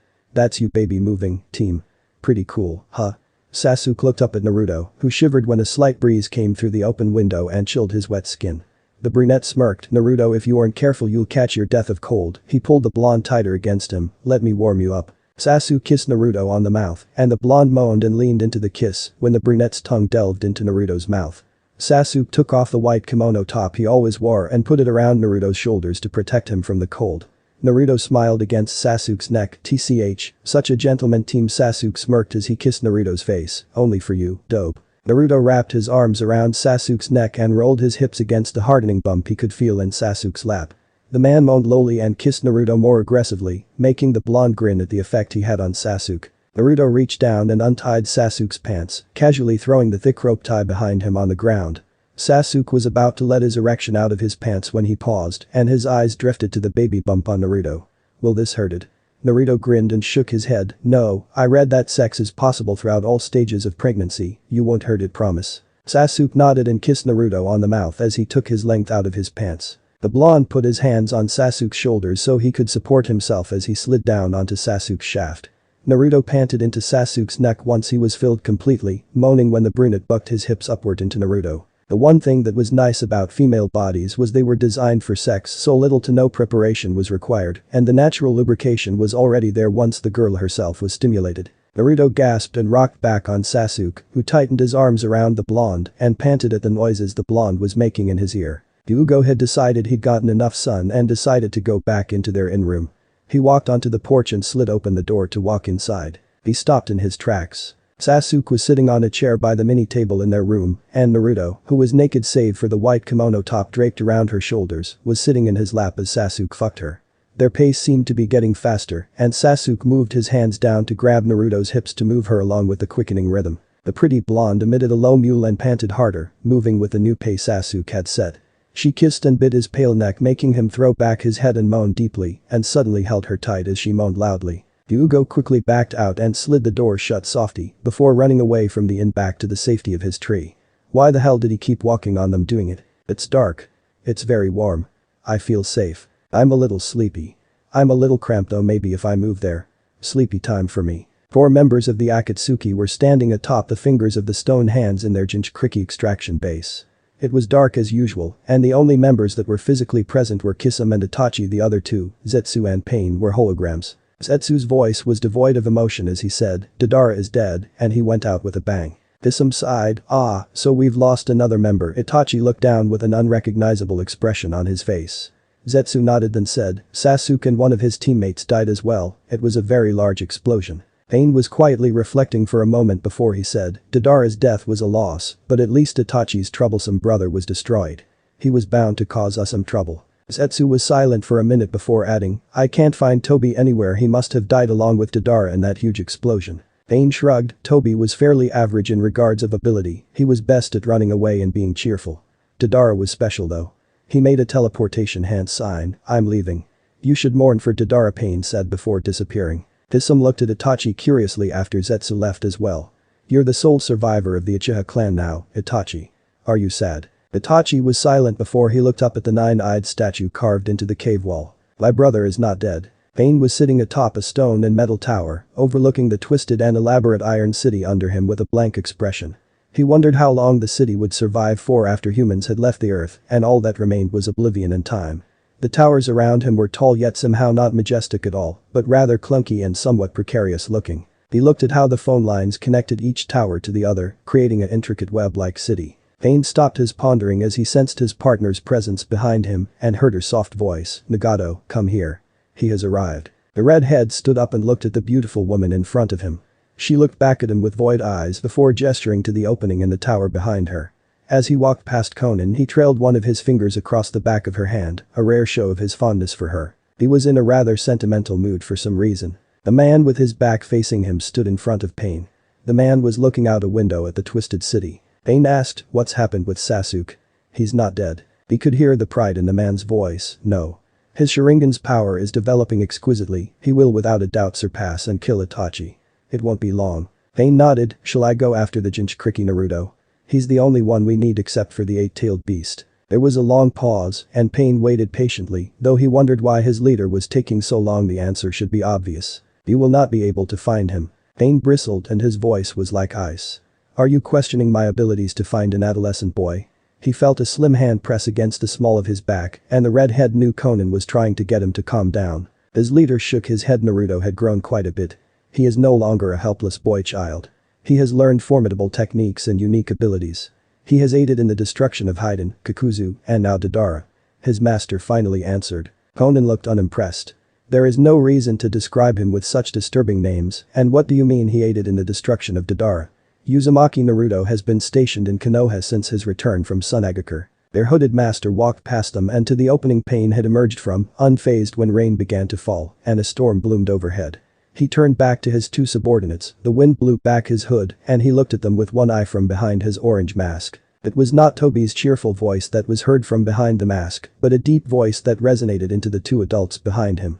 He now spoke as Madara and looked at his underlings with a hint of amusement in his one visible eye. It would appear that my darling descendant has decided to become intimately involved with the Jinchuriki Namikaze Uzumaki Naruto. I am interested in seeing how this will play out for myself. Until then, go after the eight-tailed beast, soon our goals will be achieved. Madara, formerly Toby, walked out to the ledge Pain had been sitting from and jumped off of the tower onto the rain-slick street 100 feet below. Konan frowned as she turned to Pain. I still don't understand, Nagato. Pain looked away from the place Madara had leaped from and walked back to Konan. I don't either, but I have a sense that things are going to change drastically soon. 1 week later, Sasuke finished putting his cloak over his sleeveless kimono and turned to his comrades and lover. Alright, I think we should get a move on. Naruto, you've got the map with all the locations the birds told you go right. The blonde grinned and pulled the map out from her cloak as proof before putting it back in her pocket. Sasuke turned to look at the sky. We've got about 6 hours of light left, so let's get moving. Naruto, how many bases were marked on the map? 42. The blonde answered somewhat warily. There was a very long silence. Holy fuck. Karen exclaimed, how long is it going to take to find every single one of those? Hyuga was silent. Maybe a year. She glared at him, that was rhetorical. Sujetsu laughed, well I guess we should get started, then shouldn't we? Karen held a hand up, wait 1 second. What if Itachi knows we're following him and just randomly jumps from base to avoid us? Another silence. Naruto thought a moment. Maybe he won't avoid us if we've got some bait to dangle his way. Sasuke looked alarmed, but Sujetsu asked curiously, bait? Are you talking about Sasuke? Itachi's gonna stay away from the guy trying to kill him, Naru-chan. Naruto shook his head and pointed at herself. I was talking about me. Sasuke growled, absolutely fucking not. His teammates froze in surprise, they'd never heard Sasuke curse in such a way, let alone with such a hard voice before. Naruto only rolled her eyes, team, it's the best way. He's after me, and the Avenger walked over and grabbed Naruto by the arms and turned the blonde to face him. I said no. I want to destroy Itachi, believe me, but if you think I'm going to risk you getting whisked away. Naruto sighed and frowned, running a hand through her short spiky hair. Yes, I know. Your baby would die if I died too, team. What the hell do you take me for? It's not like I'd actually put myself in any real danger. Sasuke stared hard into Naruto's blue eyes. I wouldn't be in despair over only the baby, Naruto. Or have you not realized it yet? The blonde's eyes widened in surprise, and the two lovers gazed in each other's eyes, both understanding the mutual feelings of affection and ardor they held for each other. Hyuga blushed, somehow he felt the situation was even more intimate than the lovemaking session he'd walked into last week. If the mortified expression on Karen's face and the embarrassed one on Sujetsu's was any indication, they both felt the same awkwardness as him right now. He was amazed how those two could just stare into each other's eyes like that. He always got shy when people looked him in the eyes for too long. He coughed into his fist subtlety, but it worked. Naruto's gaze dropped to Sasuke's cloaked chest, and the brunette looked at his 3 teammates. 42 bases, I suppose we'll just have to go to the closest one first. Sujetsu thought a moment. What if we split up? Naru-chan and Hyuga could mark another map, right? Naruto looked up from Sasuke's chest and to the albino. But aren't the Akatsuki after you guys and Sasuke? I mean, Deidara outright attacked him. Hyuga frowned, that's true, they know we're helping Sasuke-kun go after Itachi-san. Sasuke closed his eyes for a moment before deciding, I don't want any casualties, and staying together would be best for the moment. Naruto and I killed Deidara, and it's possible the Akatsuki are after us, all the more for that. We'll remain together, and perhaps later we could split up. His 3 teammates nodded, and the brunette felt Naruto squeeze Sasuke's hands in reassurance. It was strange how the simplest gestures of his teammates and lover made him feel so secure. Itachi stared out at the expanse of land in front of him in silence. He heard Kisame come up behind him, and his partner asked, what are you thinking about? Sometimes I seriously can't tell with you, even though we've been partners since you first joined the Akatsuki. Itachi turned to his partner and in a low voice replied, I need to separate from you for a while, there is someone I need to see. It's a private matter, I hope you understand. Kisame shrugged and grinned, yeah, sure. Not like I haven't gone off on my own from time to time. Itachi nodded and walked away from his comrade. Kisame watched his partner's receding silhouette against the setting sun and couldn't help but feel that Itachi looked like a martyr character from the epic stories his parents used to tell him when he was a child. Question and answer time, woohoo. Looks like I answered a lot of what you guys were wondering, because I didn't get as many this time. However, I have something I need to say. I am really, truly, sorry for writing Deidara and Toby so insanely out of character. But god, the temptation. I could have made the fight between Naruto, Sasuke and Deidara extremely serious. In fact, when I first planned the story in my head, that was the climax. But in the actual version, it of course couldn't be the climax, because then the story would end far too quickly. I love Deidara and Toby's relationship, how Day is the straight man and Toby is the spaz. I just wanted to make the chapter fun, even though I sorta slaughtered their personalities in the process. Originally, I had Deidara win. And Sasuke nearly dies and Naruto nearly dies and loses the baby. I really didn't like that. I wanted Naruto's baby to live, and I wanted to follow the manga in a more canon way. As canon as a fanfic can be, anyway. So, I made the fight scene go faster, otherwise I'd be writing it for 4 chapters, which is ridiculous. Damn you Kishimoto and your epic battle scenes. Before Naruto could come up with a fake alibi, the guard made some hand motions and summoned 4 grey wolves, each of which had a black bandana wrapped around their necks, with the red Akatsuki clouds emblazoned on them. The blonde glared at the guard bitterly. Oh, this is just fan-fucking-tastic. Naruto wished the guard hadn't summoned the growling animals. They reminded him of how Kakashi had his own pack of summoning dogs. He didn't want to kill them, but he would if it meant sparing his life. Before he could blink, one of the wolves leaped out at him. Naruto managed to dodge the wolf that growled at Naruto for making him miss. Oh, I'm sorry for moving. Next time I'll just let you rip out my throat. Would that make you happy, Wolfie Luffy? Yes it would. Oh yes it would Pooty. He didn't want to use the Rasengan, it took too much energy in his state. Naruto glared and summoned 5 clones. Go for the guard. He ordered them, just in time for the other 3 wolves to leap to attack them. Naruto winced as one clone took a vicious bite to the throat, and his death fell into Naruto's memory. One of the clones glared and threw a kunai, either the guard thought it would miss or he just didn't see it. Naruto didn't know or care, to be honest, but the kunai went straight into the man's left eye and he emitted a shrieking yell. That was just annoying, he wasn't freaking dead. Naruto gasped when he felt a sudden movement in his stomach. The blonde put an arm across his belly and tried to will the life to relax. Baby, please, I'm in the middle of a fight right now. I'm sorry if my stress is making you uncomfortable, but please just stop moving so I can concentrate. The sound of breaking concrete resounded behind Naruto, and he turned to see Juugo emerge from the rubble. He was partially transformed, and one of his fists was 7 times larger than it normally was. The redhead looked at him frantically. Naruto-chan. Are you alright? The blonde smiled at the worried man. I'm fine, Juugo. The wolves snarled and growled, approaching the 2. Juugo sighed. Sorry about this, guys. He then swept his massive hand out and managed to hit all 4 wolves hard enough that they flew into the wall, knocked unconscious. Juugo glowered at the guard. Attacking a pregnant woman, you're the absolute worst. The bleeding man spat in their general direction, and Naruto had to admire the man for putting up a tough front with a blade still sticking out of one of his eyes. Heh, she's not a woman to me. If she's fighting, then she's a warrior. If she didn't want to risk her brat dying, she shouldn't be putting herself in combat and sneaking into places she knows she doesn't belong. Juugo growled, and Naruto widened his eyes in surprise at the sound. It was the noise an animal would make, not a person. To be honest, it was a touch unnerving. He put a hand on Juugo's forearm to get his attention. Hey, let's get out of here. I don't think Itachi's here. I've questioned 4 guards before I got to this guy. Where are the others? Juugo didn't answer at first. Instead he crouched down and with his currently normal-sized hand, he picked up one of the pieces of broken concrete wall and lobbed it at the guard's head, rendering the man immediately unconscious upon hitting him. They've searched too. Juugo finally said they couldn't find him, and all the guards they interrogated said that the actual members of the Akatsuki never come here. This base is just for their followers to keep an eye out for any Akatsuki enemies or those demon spirits. You mean the Jinchuriki? MMHMM. I think that's what they're called. Do you know about them? Later. We should regroup with the others. Juugo nodded and picked Naruto up with his mutated arm. The blonde fidgeted. Juugo, it's nice of you and stuff, but I can walk on my own. The redhead shook his head. Naruto-chan, I don't think it's a good idea for you to fight anymore. Juugo flushed a little. I mean, I know it's not my place or anything to say, but you've gotten bigger in the stomach in these past few months, and your chakra has been getting lower and lower. Shinobi or not, you really shouldn't be fighting. Naruto groaned, but let Juugo carry him. You're starting to sound like Sasuke. Lately, he's been bugging the crap out of me about it. It's only a matter of time until he ties me to a tree or something, for God's sake. Juugo sighed. He's right though. I know it annoys you because you're so independent, but if you weren't careful, you could end up getting hurt badly enough that you'd lose the baby. The blonde smiled at the mild-mannered man. Yes, I know, I'll be more careful. Juugo gently squeezed Naruto as he carried the blonde over the rubble. Please be safe. Sasuke looked tense, and Sujetsu was secretly making bets to himself how long it would take until his leader lost it and started killing small woodland animals to vent his frustration.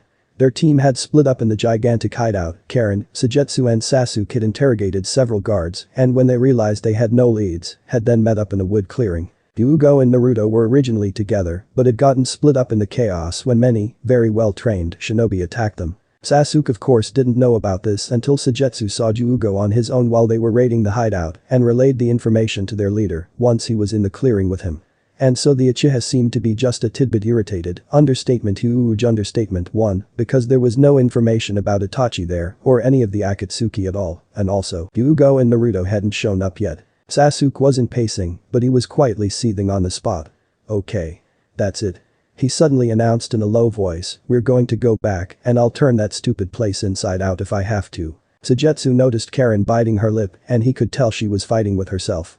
Half of her probably wanted to try to convince Sasuke to just leave his lover and Hyuga behind, and the other half knew it was a lost cause to even attempt such a thing. Sujetsu shrugged. Alright, I'll go with you though it's kinda pointless, considering that lately you've been so powerful you're like an army of one. Sasuke frowned. No, I think you should stay here with Karen on the off chance that they come. There was a rustle from the trees, and Hyuga suddenly dropped down from above, carrying a pregnant Naruto in his arms. Speak of the devil, Sujetsu thought. Sorry. Hyuga said. We got split up, but she's fine. The pretty blonde patted Hyuga's head. It's all good, Hyuga. The redhead carefully set her on the ground, and Naruto looked at Sasuke. He said this place was a dead end so we move on to the next hideout. Sasuke was looking at her like she lost her mind. Naruto. What the hell? She frowned at him. What do you mean, what the hell? They glared at each other for a long time, and Sujetsu felt like they were having a silent conversation with each other. Finally, Naruto snorted. I'm fine, you stupid bastard. Sasuke glared. You could have gotten hurt. I could get hurt every day of the year, whether or not I'm pregnant okay. What happens, happens. Get over it and let's move on. The blonde said stubbornly. Then she added with a slight bitter tone, the sooner we get to Itachi the better. The albino smiled at Sasuke. See, she's completely fine. Nothing to worry about. The Avenger was still frowning. She's 6 months pregnant. In a month she'll already be in her 3rd trimester. I'm not though, I'm only in my 2nd. I can still fight. Sujetsu noticed Karen looking confused, but she didn't say anything. Moron, Sasuke growled between clenched teeth. Naruto rolled her eyes. I'm fine. If I can still throw a Rasengan I'm fine. Okay. The brunette looked unconvinced. Dope, you've been exhausted lately. You look like you haven't slept in days. I think we should take a break. We've been raiding hideouts fruitlessly for the past month and a half. Sujetsu squinted at the blonde and realized that yes, she did have shadows from lack of proper sleep under her eyes. Naruto looked at Sasuke irritated. Team. Would you just shut the hell up? The two glared at each other again, and Sasuke suddenly activated his Sharingan. Red bled into his eyes, and the 3 black komas spun hypnotically as he looked into Naruto's eyes. Her blue eyes glazed over before she fainted and Sasuke easily caught her in his arms. He hooked an arm under her limp legs while the other arm supported her back. Cradling her, he turned to his teammates. I think we should find a nearby village. She needs to rest whether she likes it or not. Sujetsu chuckled. She's going to be pissed when she wakes up. Be that as it may, Sasuke said. She needs to sleep. I know she hasn't been for the past month. It's not healthy for her, she could put her life in danger. He started to walk out to the end of the forest and his teammates followed him. She can scream at me all she likes, but I'll tie her down to the bed if I have to. Sujetsu raised an eyebrow when Hyuga had a sudden coughing fit. Are you alright, freak? In between coughs, Hyuga muttered.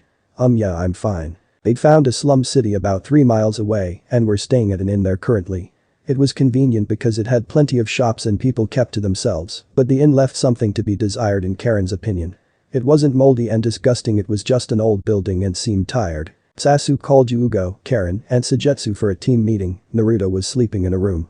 He had cleaned and sharpened all of his weapons earlier and was currently putting them all into the appropriate pouches strapped onto his body. You 3 are going to guard Naruto.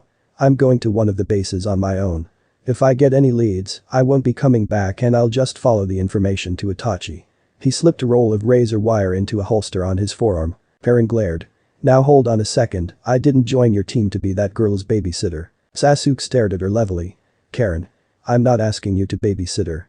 I'm asking you to help Hyuga and Sujetsu protect her while I'm gone and meanwhile keep an eye out.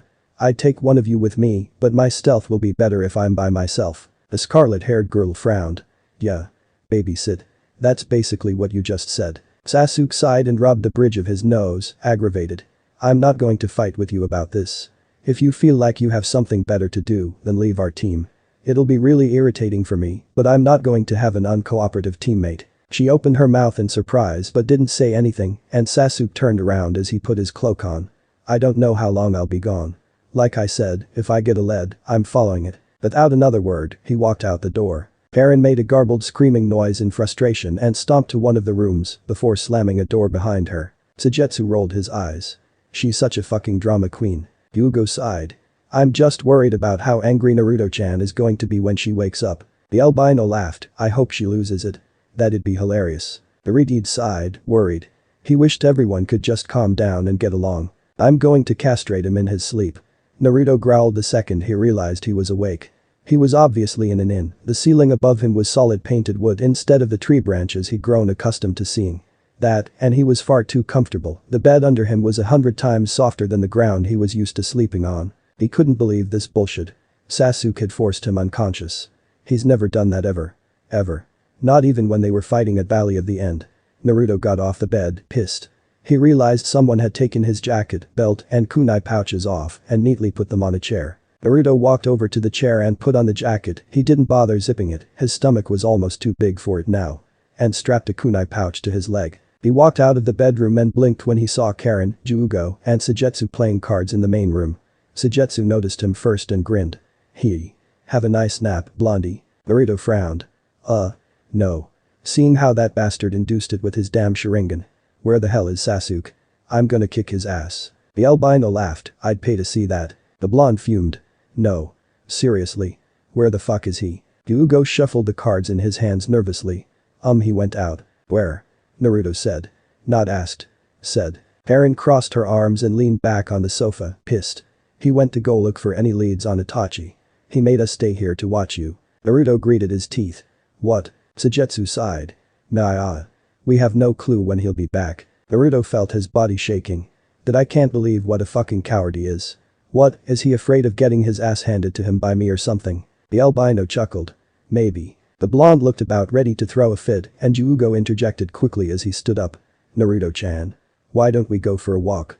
If you want, I can spar with you a bit too. Naruto ran a hand through his spiked blonde hair and groaned. Yeah, fine. Thanks. Let's do that. He walked out of the door to their room and Juugo followed him, closing the door as he walked out. Sujetsu blinked at the closed door and then looked back at Karen and made a disgusted face. Oh shit. I'm stuck with you now. Fuck, got any fives? Karen smirked. Go fish, asshole. He frowned. That's not funny. Fuck yourself with a sandpaper condom, bitch. Appa. Naruto was staring to feel a little bit better after breathing in some of the fresh air. He and Juugo opted to head into the forest instead of the town. It was quieter and Juugo's murder instinct would less likely be triggered. Naruto frowned at that thought. It wasn't a good idea that Sasuke left Juugo alone. What would happen if the redhead lost it and Sasuke wasn't there to control him with the Sharingan? That would be really bad. What the fuck was Sasuke thinking? What else but revenge? It was irritating. On the surface Sasuke seemed to care about him, but deep down his brother was all he thought about. He sighed.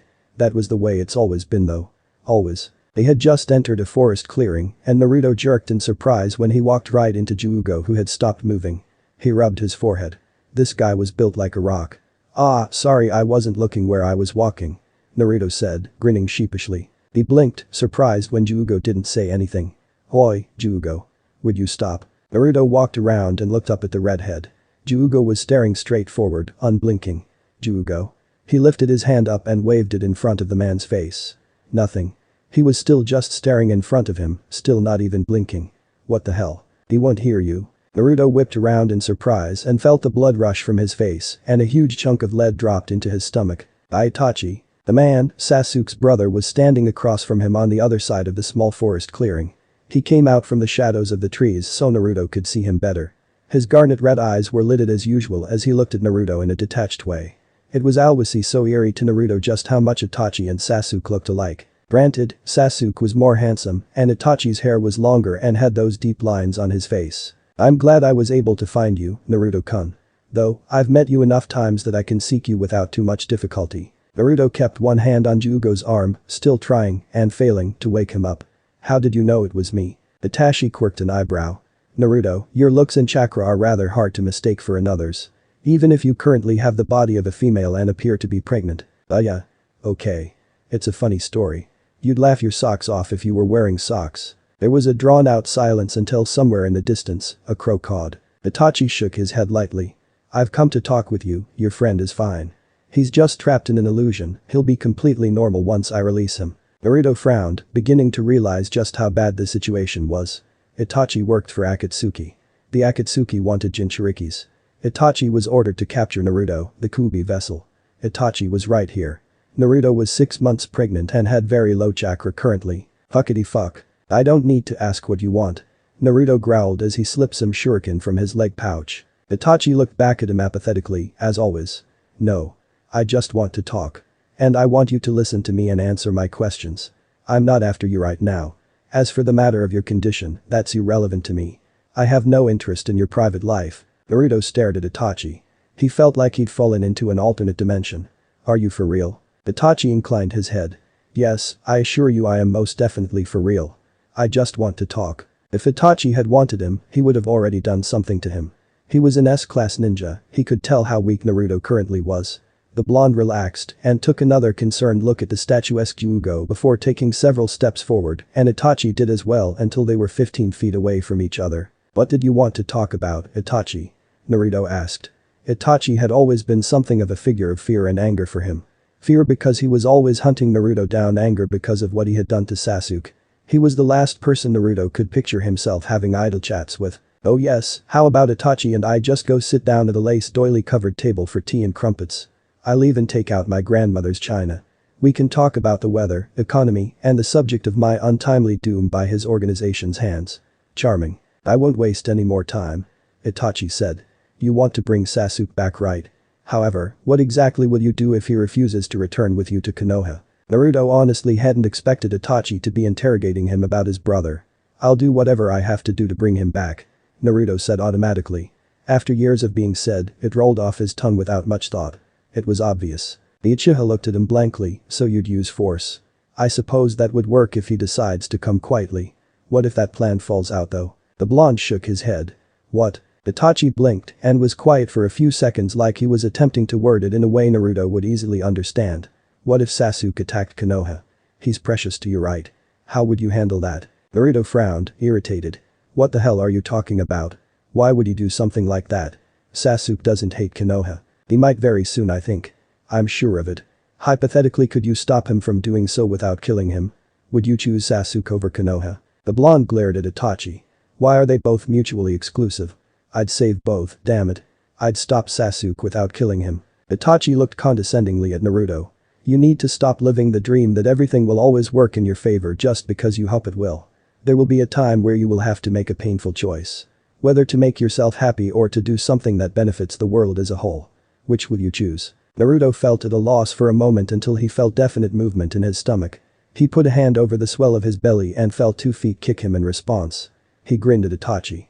I won't bend my words in order for me to sound like I have some semblance of how the world really works. I know how it works.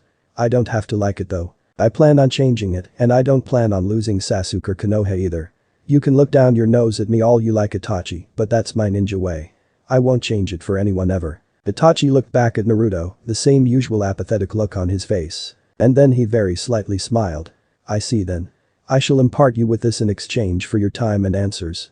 He lifted his cloak back, and dozens of ravens flew out from inside. Naruto stepped back in surprise and tripped on something. He cried out as he fell backwards and landed on back on the unforgiving ground, hard. At that moment, one of the birds flew into his mouth and down his throat. Naruto coughed and grabbed at his throat in alarm. What was that? Relax, Naruto-kun. That was just a fragment of my power that I'm leaving with you. Though, I pray you never have to use it.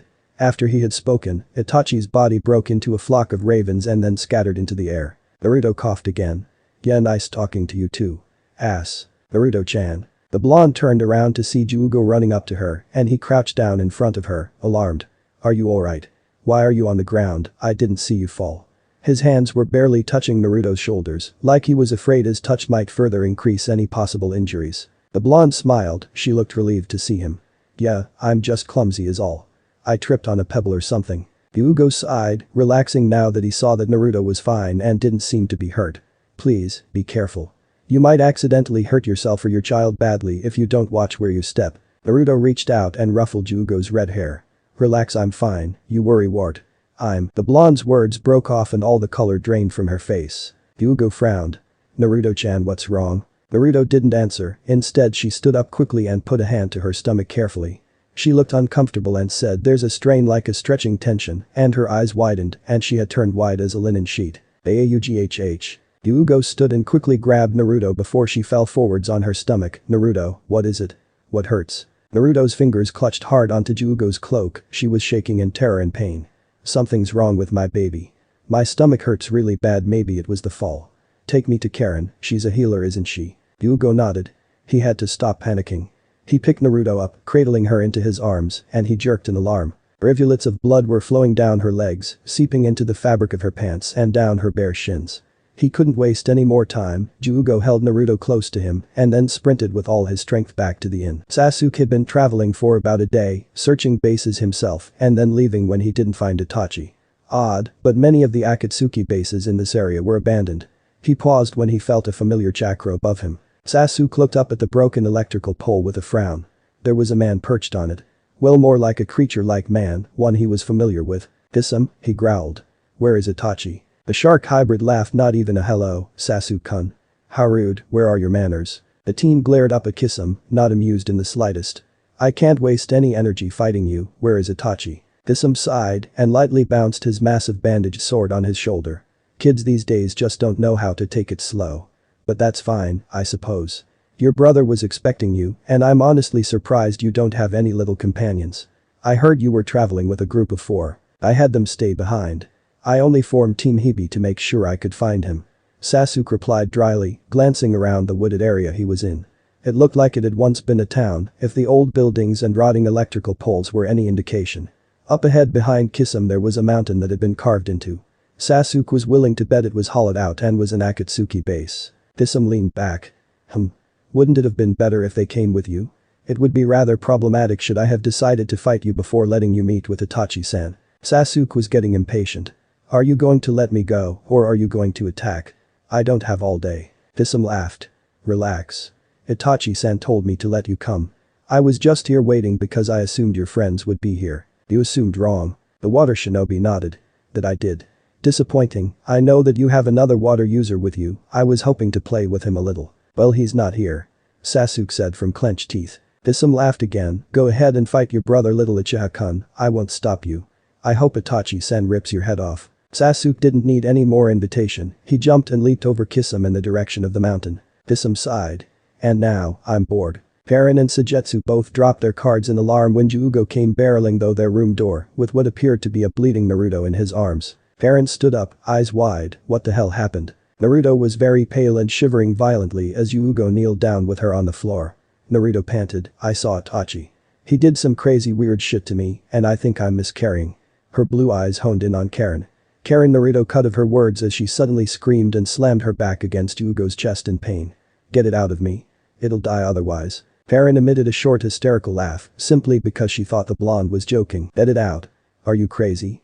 You're just barely 7 months pregnant, and let it out. Naruto screeched, use your kunai or whatever, but get the baby out or it'll die. Karen shook her head, you're insane. Naruto was about to scream at her again, but after a moment of hesitation, Karen brought her hands up into the signs of a simple sleep genjutsu. Naruto's eyes closed and she collapsed back against Yugo's chest, unconscious, and he carefully held her up close to him, supporting her back. You're not really going to do it, are you? He asked, voice scared. An answer, she pulled out her sharpest kunai. Suigetsu, get some towels. The albino stared at her, eyes wide, and he laughed nervously as she had moments before. What? You're joking, right? She snarled, get some goddamn towels, Suigetsu. He actually flinched before he fled the room to locate the innkeeper. Karen licked her lips nervously and stared down at the girl she was about to cut open. She was glad she was borderline obsessive about keeping her hands clean, she didn't have time to wash them. Yugo's hands were shaking as he unzipped Naruto's jacket before he lay her down flat on the floor. He undid her belt and pushed her pants down a ways past her hips so Karen wouldn't have anything in her way. He shuddered at how Naruto's face was pained even in sleep. Karen took a deep breath. Gods, this is stupid. This is bad. The blood wasn't stopping though, Naruto really would miscarry. What would she do to Karen if she let that happen? What would Sasuke do? She put her hand over Naruto's stomach, trying to sense the life there. The baby's heartbeat was becoming more and more frantic, it was struggling to live. She sighed. Okay. A sick feeling heavy in her stomach, Karen brought the blade carefully down and sliced down Naruto's lower abdomen. Sasuke entered the hideout, it was dimly lit, and he walked forward, his steps echoing around him until he turned a corner and entered a hallway that had bright torches on the walls and a throne and Sasuke's breath caught in his chest before his heart began to beat fast as a hummingbird's. Hello, little brother. A cold voice purred, I hope you have been well. Itachi was sitting upon the throne, poised and collected as ever. Sasuke felt his fists clench so hard, he was close. So damn close. Tell me. His brother said, what do you see with your Sharingan? Through clenched teeth Sasuke growled, I see you. Dead. The skin was easy, like cutting through paper. The muscle though was difficult though, and a chill went through Karen at the sound the blade made against a hard tissue, like she was trying to cut a very hard piece of meat. Eventually it split apart, and all that was visible was the smooth, shiny pink flesh of the womb. There was movement inside, she could see the baby. Karen held her breath as she pushed the kunai carefully against the womb and slid the blade down. She felt as though she was in a daze as she reached in and pulled the tiny infant out, which promptly started wailing as it took in air the moment she cleared its nose. Karen's gaze lied down its tiny purple body. Female. The tiny girl had an amazing set of lungs and was crying her discomfort as she squirmed in Karen's uncertain grasp. Karen. Jugo said with a tone of desperation. Heal Naruto, she's bleeding too much. Oh, alright. She set the squalling baby in the crook of Jugo's arm and pushed her wrist into Naruto's mouth, forcing the new mother to clamp down her jaw to take in the chakra. The little girl in Jugo's arms began to scream and Karen suddenly ripped her wrist away from Naruto's mouth. What the hell is wrong with her? He looked down at the tiny girl wailing in his arms as though she was being tortured. I don't know. I don't know. Karen looked down at Naruto and her eyes widened when she noticed something that made her blood freeze. Jugo frowned. Karen.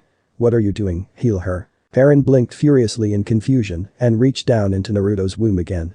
Jugo was about to ask her what the fuck she was doing and why the fuck was Karen not healing Naruto when the Redeed pulled a second infant from the young blonde woman. This one wouldn't cry and Karen pinched its foot until it started wailing pathetically.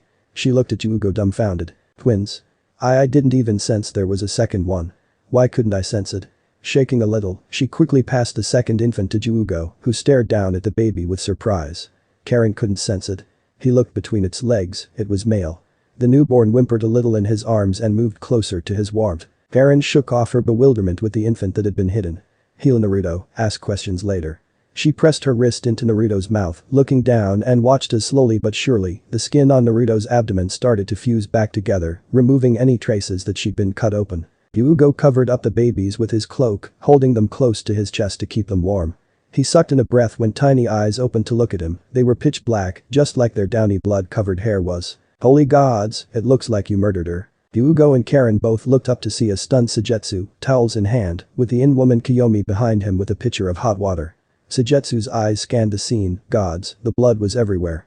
The copper smell invaded his nose, normally he didn't mind, but it was Naruto-chan's. Kiyomi crouched down and placed a pitcher of hot water by Karen, you're shinobi. You healed her, so she'll be fine right? We don't have a midwife or doctor in this town, it's too small. Kiyomi eyed the twins before she looked over at Jugo then back to Karen, they need to be warm and they need their mother's milk. Cut the umbilical cord and clean them off. Jugo gingerly handed the tiny squirming girl infant to Karen. She carefully cut the life cord, tying it off with some wire she had attached to her belt. The excess umbilical would shrivel and fall off in a day or so. She passed the infant over to Suigetsu who took the towel Kiyomi handed him and, after dipping it in the warm water, carefully wiped the blood off of her. He took another towel, this one clean and dry to swaddle the baby girl in. The baby squinted up at him and Suigetsu squirmed under her scrutinizing gaze. They repeated the process with the much less fussy boy infant. Yeah. This is Sasuke's kid alright. He gave her back to Jugo who gladly took her, he liked babies as much as he liked animals and held the tiny boy in his other arm. The calm settled over the occupants of the room, the worst was over, and it seemed that besides some minor mental trauma, everyone was fine. Kiyomi frowned at all the blood on the floor. Is she going to be alright? Karen sighed, it's okay. She's lost a lot of blood though. I don't know what type she is. Jugo passed Karen the girl, so he could dip his finger in a puddle of Naruto's blood and brought the stained finger to his tongue. After a pause he said, she's B positive. Suigetsu made a face at Jugo, has anyone ever told you you're creepy as fuck? Jugo's eyes stared intently at the albino, ignoring the insult. You're B positive too, Suigetsu. Now Suigetsu looked horrified. How the fuck do you even know that? Yugo smiled at him, which unnerved everyone but the unconscious mother and new infants in the room. Eren sighed and stared over at the babies. Welcome to Crazy Town, kids, population 7. Sasuke grunted when he was thrown up against the wall. Itachi had managed to find an opening in his defense and had exploited it to his advantage. Itachi's arm shot forward, with his fingers pointed straight and flat, and Sasuke managed to move his head in time, simultaneously drawing his sword, and swung it forward only for Itachi to grab his shoulders and use the leverage to leap over him. While his hands were still on Sasuke's shoulders, he pulled hard and threw Sasuke over his head, making his brother land on the stone floor hard enough that it cracked. Sasuke was still coughing from the air being knocked out of his lungs while he made the hand signs for Chidori and shakily stood up. Itachi was 10 feet in front of him, his expression unreadable and frozen in place. Sasuke ran forward at Itachi, the Chidori on his arm, sparking menacingly so, much as he did when he was 13, but instead of trying to impale Itachi with his lightning ninjutsu, he slammed his hand onto the ground. The lightning branched out on the floor and headed straight for Itachi, who managed to jump up just as Sasuke had expected him to. Sasuke then drew his sword and rushed forward, sliding the blade through his brother like he was made of paper. Naruto started to wake up, his head felt fuzzy, but seemed to otherwise be fine. He was leaning against what felt like a warm broad chest. Jugo. Strong arms were holding him in place. No, they were holding something against his chest. Something very warm and soft, and it was sucking on his nipples. Naruto's eyes snapped open in a shock, and Jugo must have felt him wake up. Naruto-chan. Are you alright? His voice sounded sort of drowsy, like he'd been napping too. He looked down to see 2 infants nursing on him, held in place by Jugo's arm so they wouldn't fall. Each of them was holding onto the fabric of Naruto's shirt and holding onto his breasts with the other hand. Did something happen while I was unconscious? Sujetsu, who Naruto only now noticed was in the room, piped up. Yeah, you had babies courtesy of butcher style. Congrats. He was playing cards again with Karen, who glared at him. It's called a cesarean section, you dumbass. Naruto brought one hand up, placing it very lightly on the back on the right infant's head. Its eyes opened to look up at him, pitch black orbs seemed to stare into him. Naruto sucked in a breath. Oh, gods. They look just like Sasuke. I don't know why I expected anything less though. Bastard Icha. Naruto didn't notice the collective sigh of relief from the other 3 young adults in the room. The blonde cleared his throat. Why do I have 2 though? Karen leaned back on her arms. Because you had twins obviously. Did you know that you were pregnant with 2? Naruto shook his head. No, I didn't even. He paused. Now, he didn't know a lot about infants, but something didn't seem right. Wait. Aren't these little guys a few months early? They're small but they don't look underdeveloped at all. Karen squinted at the infants. I know what you mean. And it doesn't make sense to me. They're small, yeah, but no more so than any other month early preemie baby. They shouldn't look that healthy. I don't understand, to be honest. Naruto petted the soft black hair of the other infant. Was it because of the Kyuubi? Something in the chakra that helped them develop faster than normal? He realized he was smiling with relief. They were okay. They didn't die because of whatever the fuck Itachi did. He grinned wider and ran his hands down their soft backs. What are you going to name them? Jugo asked quietly, with an obvious inflection of curiosity. Oh, and the one on the right is a girl, and the left is her younger brother. Naruto hummed thoughtfully as he tried out a few names in his head. Let's see. What to call them? Karen frowned. Shouldn't you wait for Sasuke? Naruto stared down at them for a moment before he said with conviction. Fuck him, they came out of my vagina. Karen rolled her eyes. Technically, they came straight out of your uterus. Naruto pouted. Whatever. I'm not changing my mind. They're gonna be Katsu and Jurin. I just decided. Katsu's the girl, Jurin's the boy. Sujetsu cocked his head. What? I've never heard those names before. What do they mean? Naruto grinned. They don't mean anything.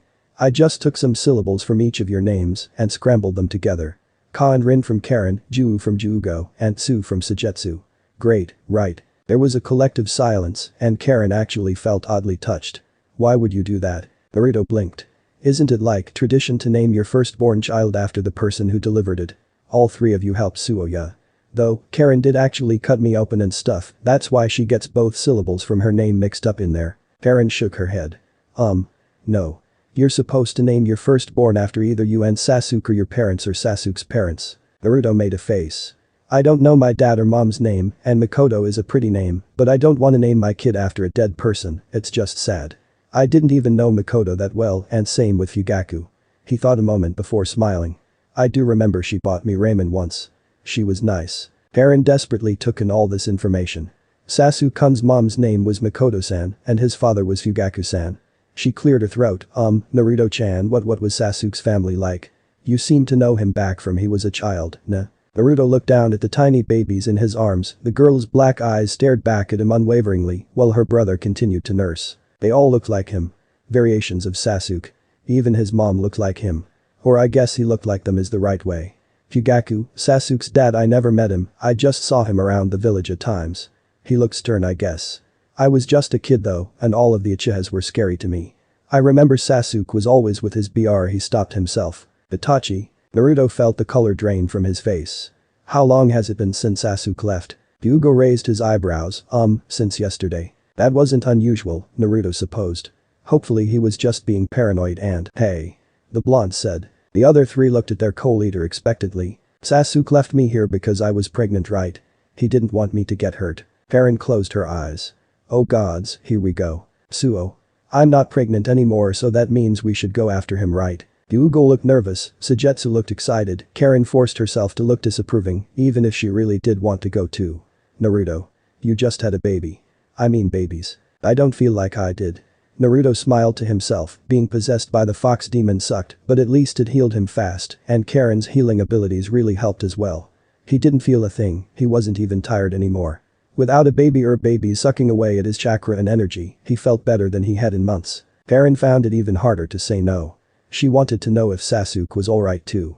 She felt out for him, she could feel his chakra in the distance towards the northeast. Sujetsu coughed. I bet he's gonna be pissed. His kid was born without him and all. We should probably find him as soon as possible. Karen clenched her eyes shut, she unintentionally felt her feet turn in Sasuke's general direction. It's not like we'll miss him. Naruto said with a pout. We'll be able to feel where he's headed, and if he starts to return this way we can totally intercept him without passing him. Karen sighed. I can't believe this, he's going so goddamn angry. But fine. Okay.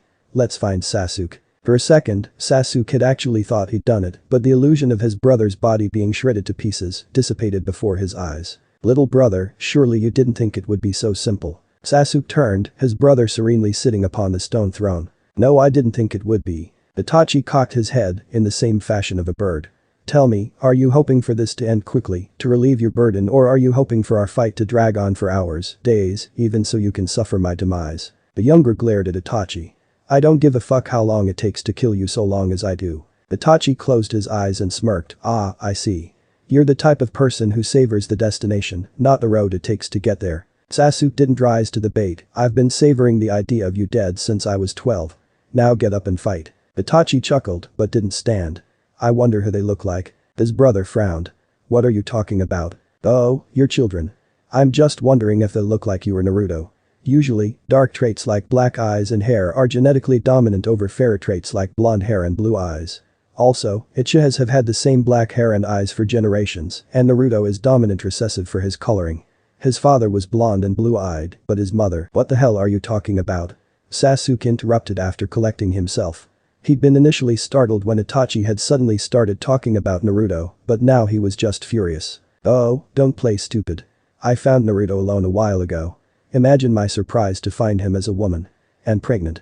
With your children. Sasuke was shaking, and he couldn't even name the black emotions that were coursing through his body, and his voice shook as he growled. What did you do? Itachi smiled. Sasuke attacked. Why haven't you updated yet? I miss your story. Please update. It's been a year, why haven't you updated? Are you dead? No, I'm alive. The reason I haven't updated in so long was because I hate the direction Kishimoto has taken with the story, and I've stopped reading the manga altogether. But I'm determined to finish this fic for your guys' sake, because it's not your fault I hate the manga now. While I hate the direction Kishimoto has taken the series, I still passionately love the characters and what the story was before it looked like it had been thrown in a blender with poo. Because I've been so angry, I took a time out from this fic. A long time out. I am sorry that I made you all worry that I wouldn't update. I feel guilty for not. But I'm gonna finish this. I don't know how it will end though. I originally intended to write this story to follow somewhat along the canon plot, but F that. I'm not gonna make Sasuke all psycho and shit like that, he's insane enough as it is. I want to give a huge hug to the loyal readers who supported me and still do, and to the ones that don't read this anymore. I can't say I blame you seeing as how I haven't updated for a few years. The end.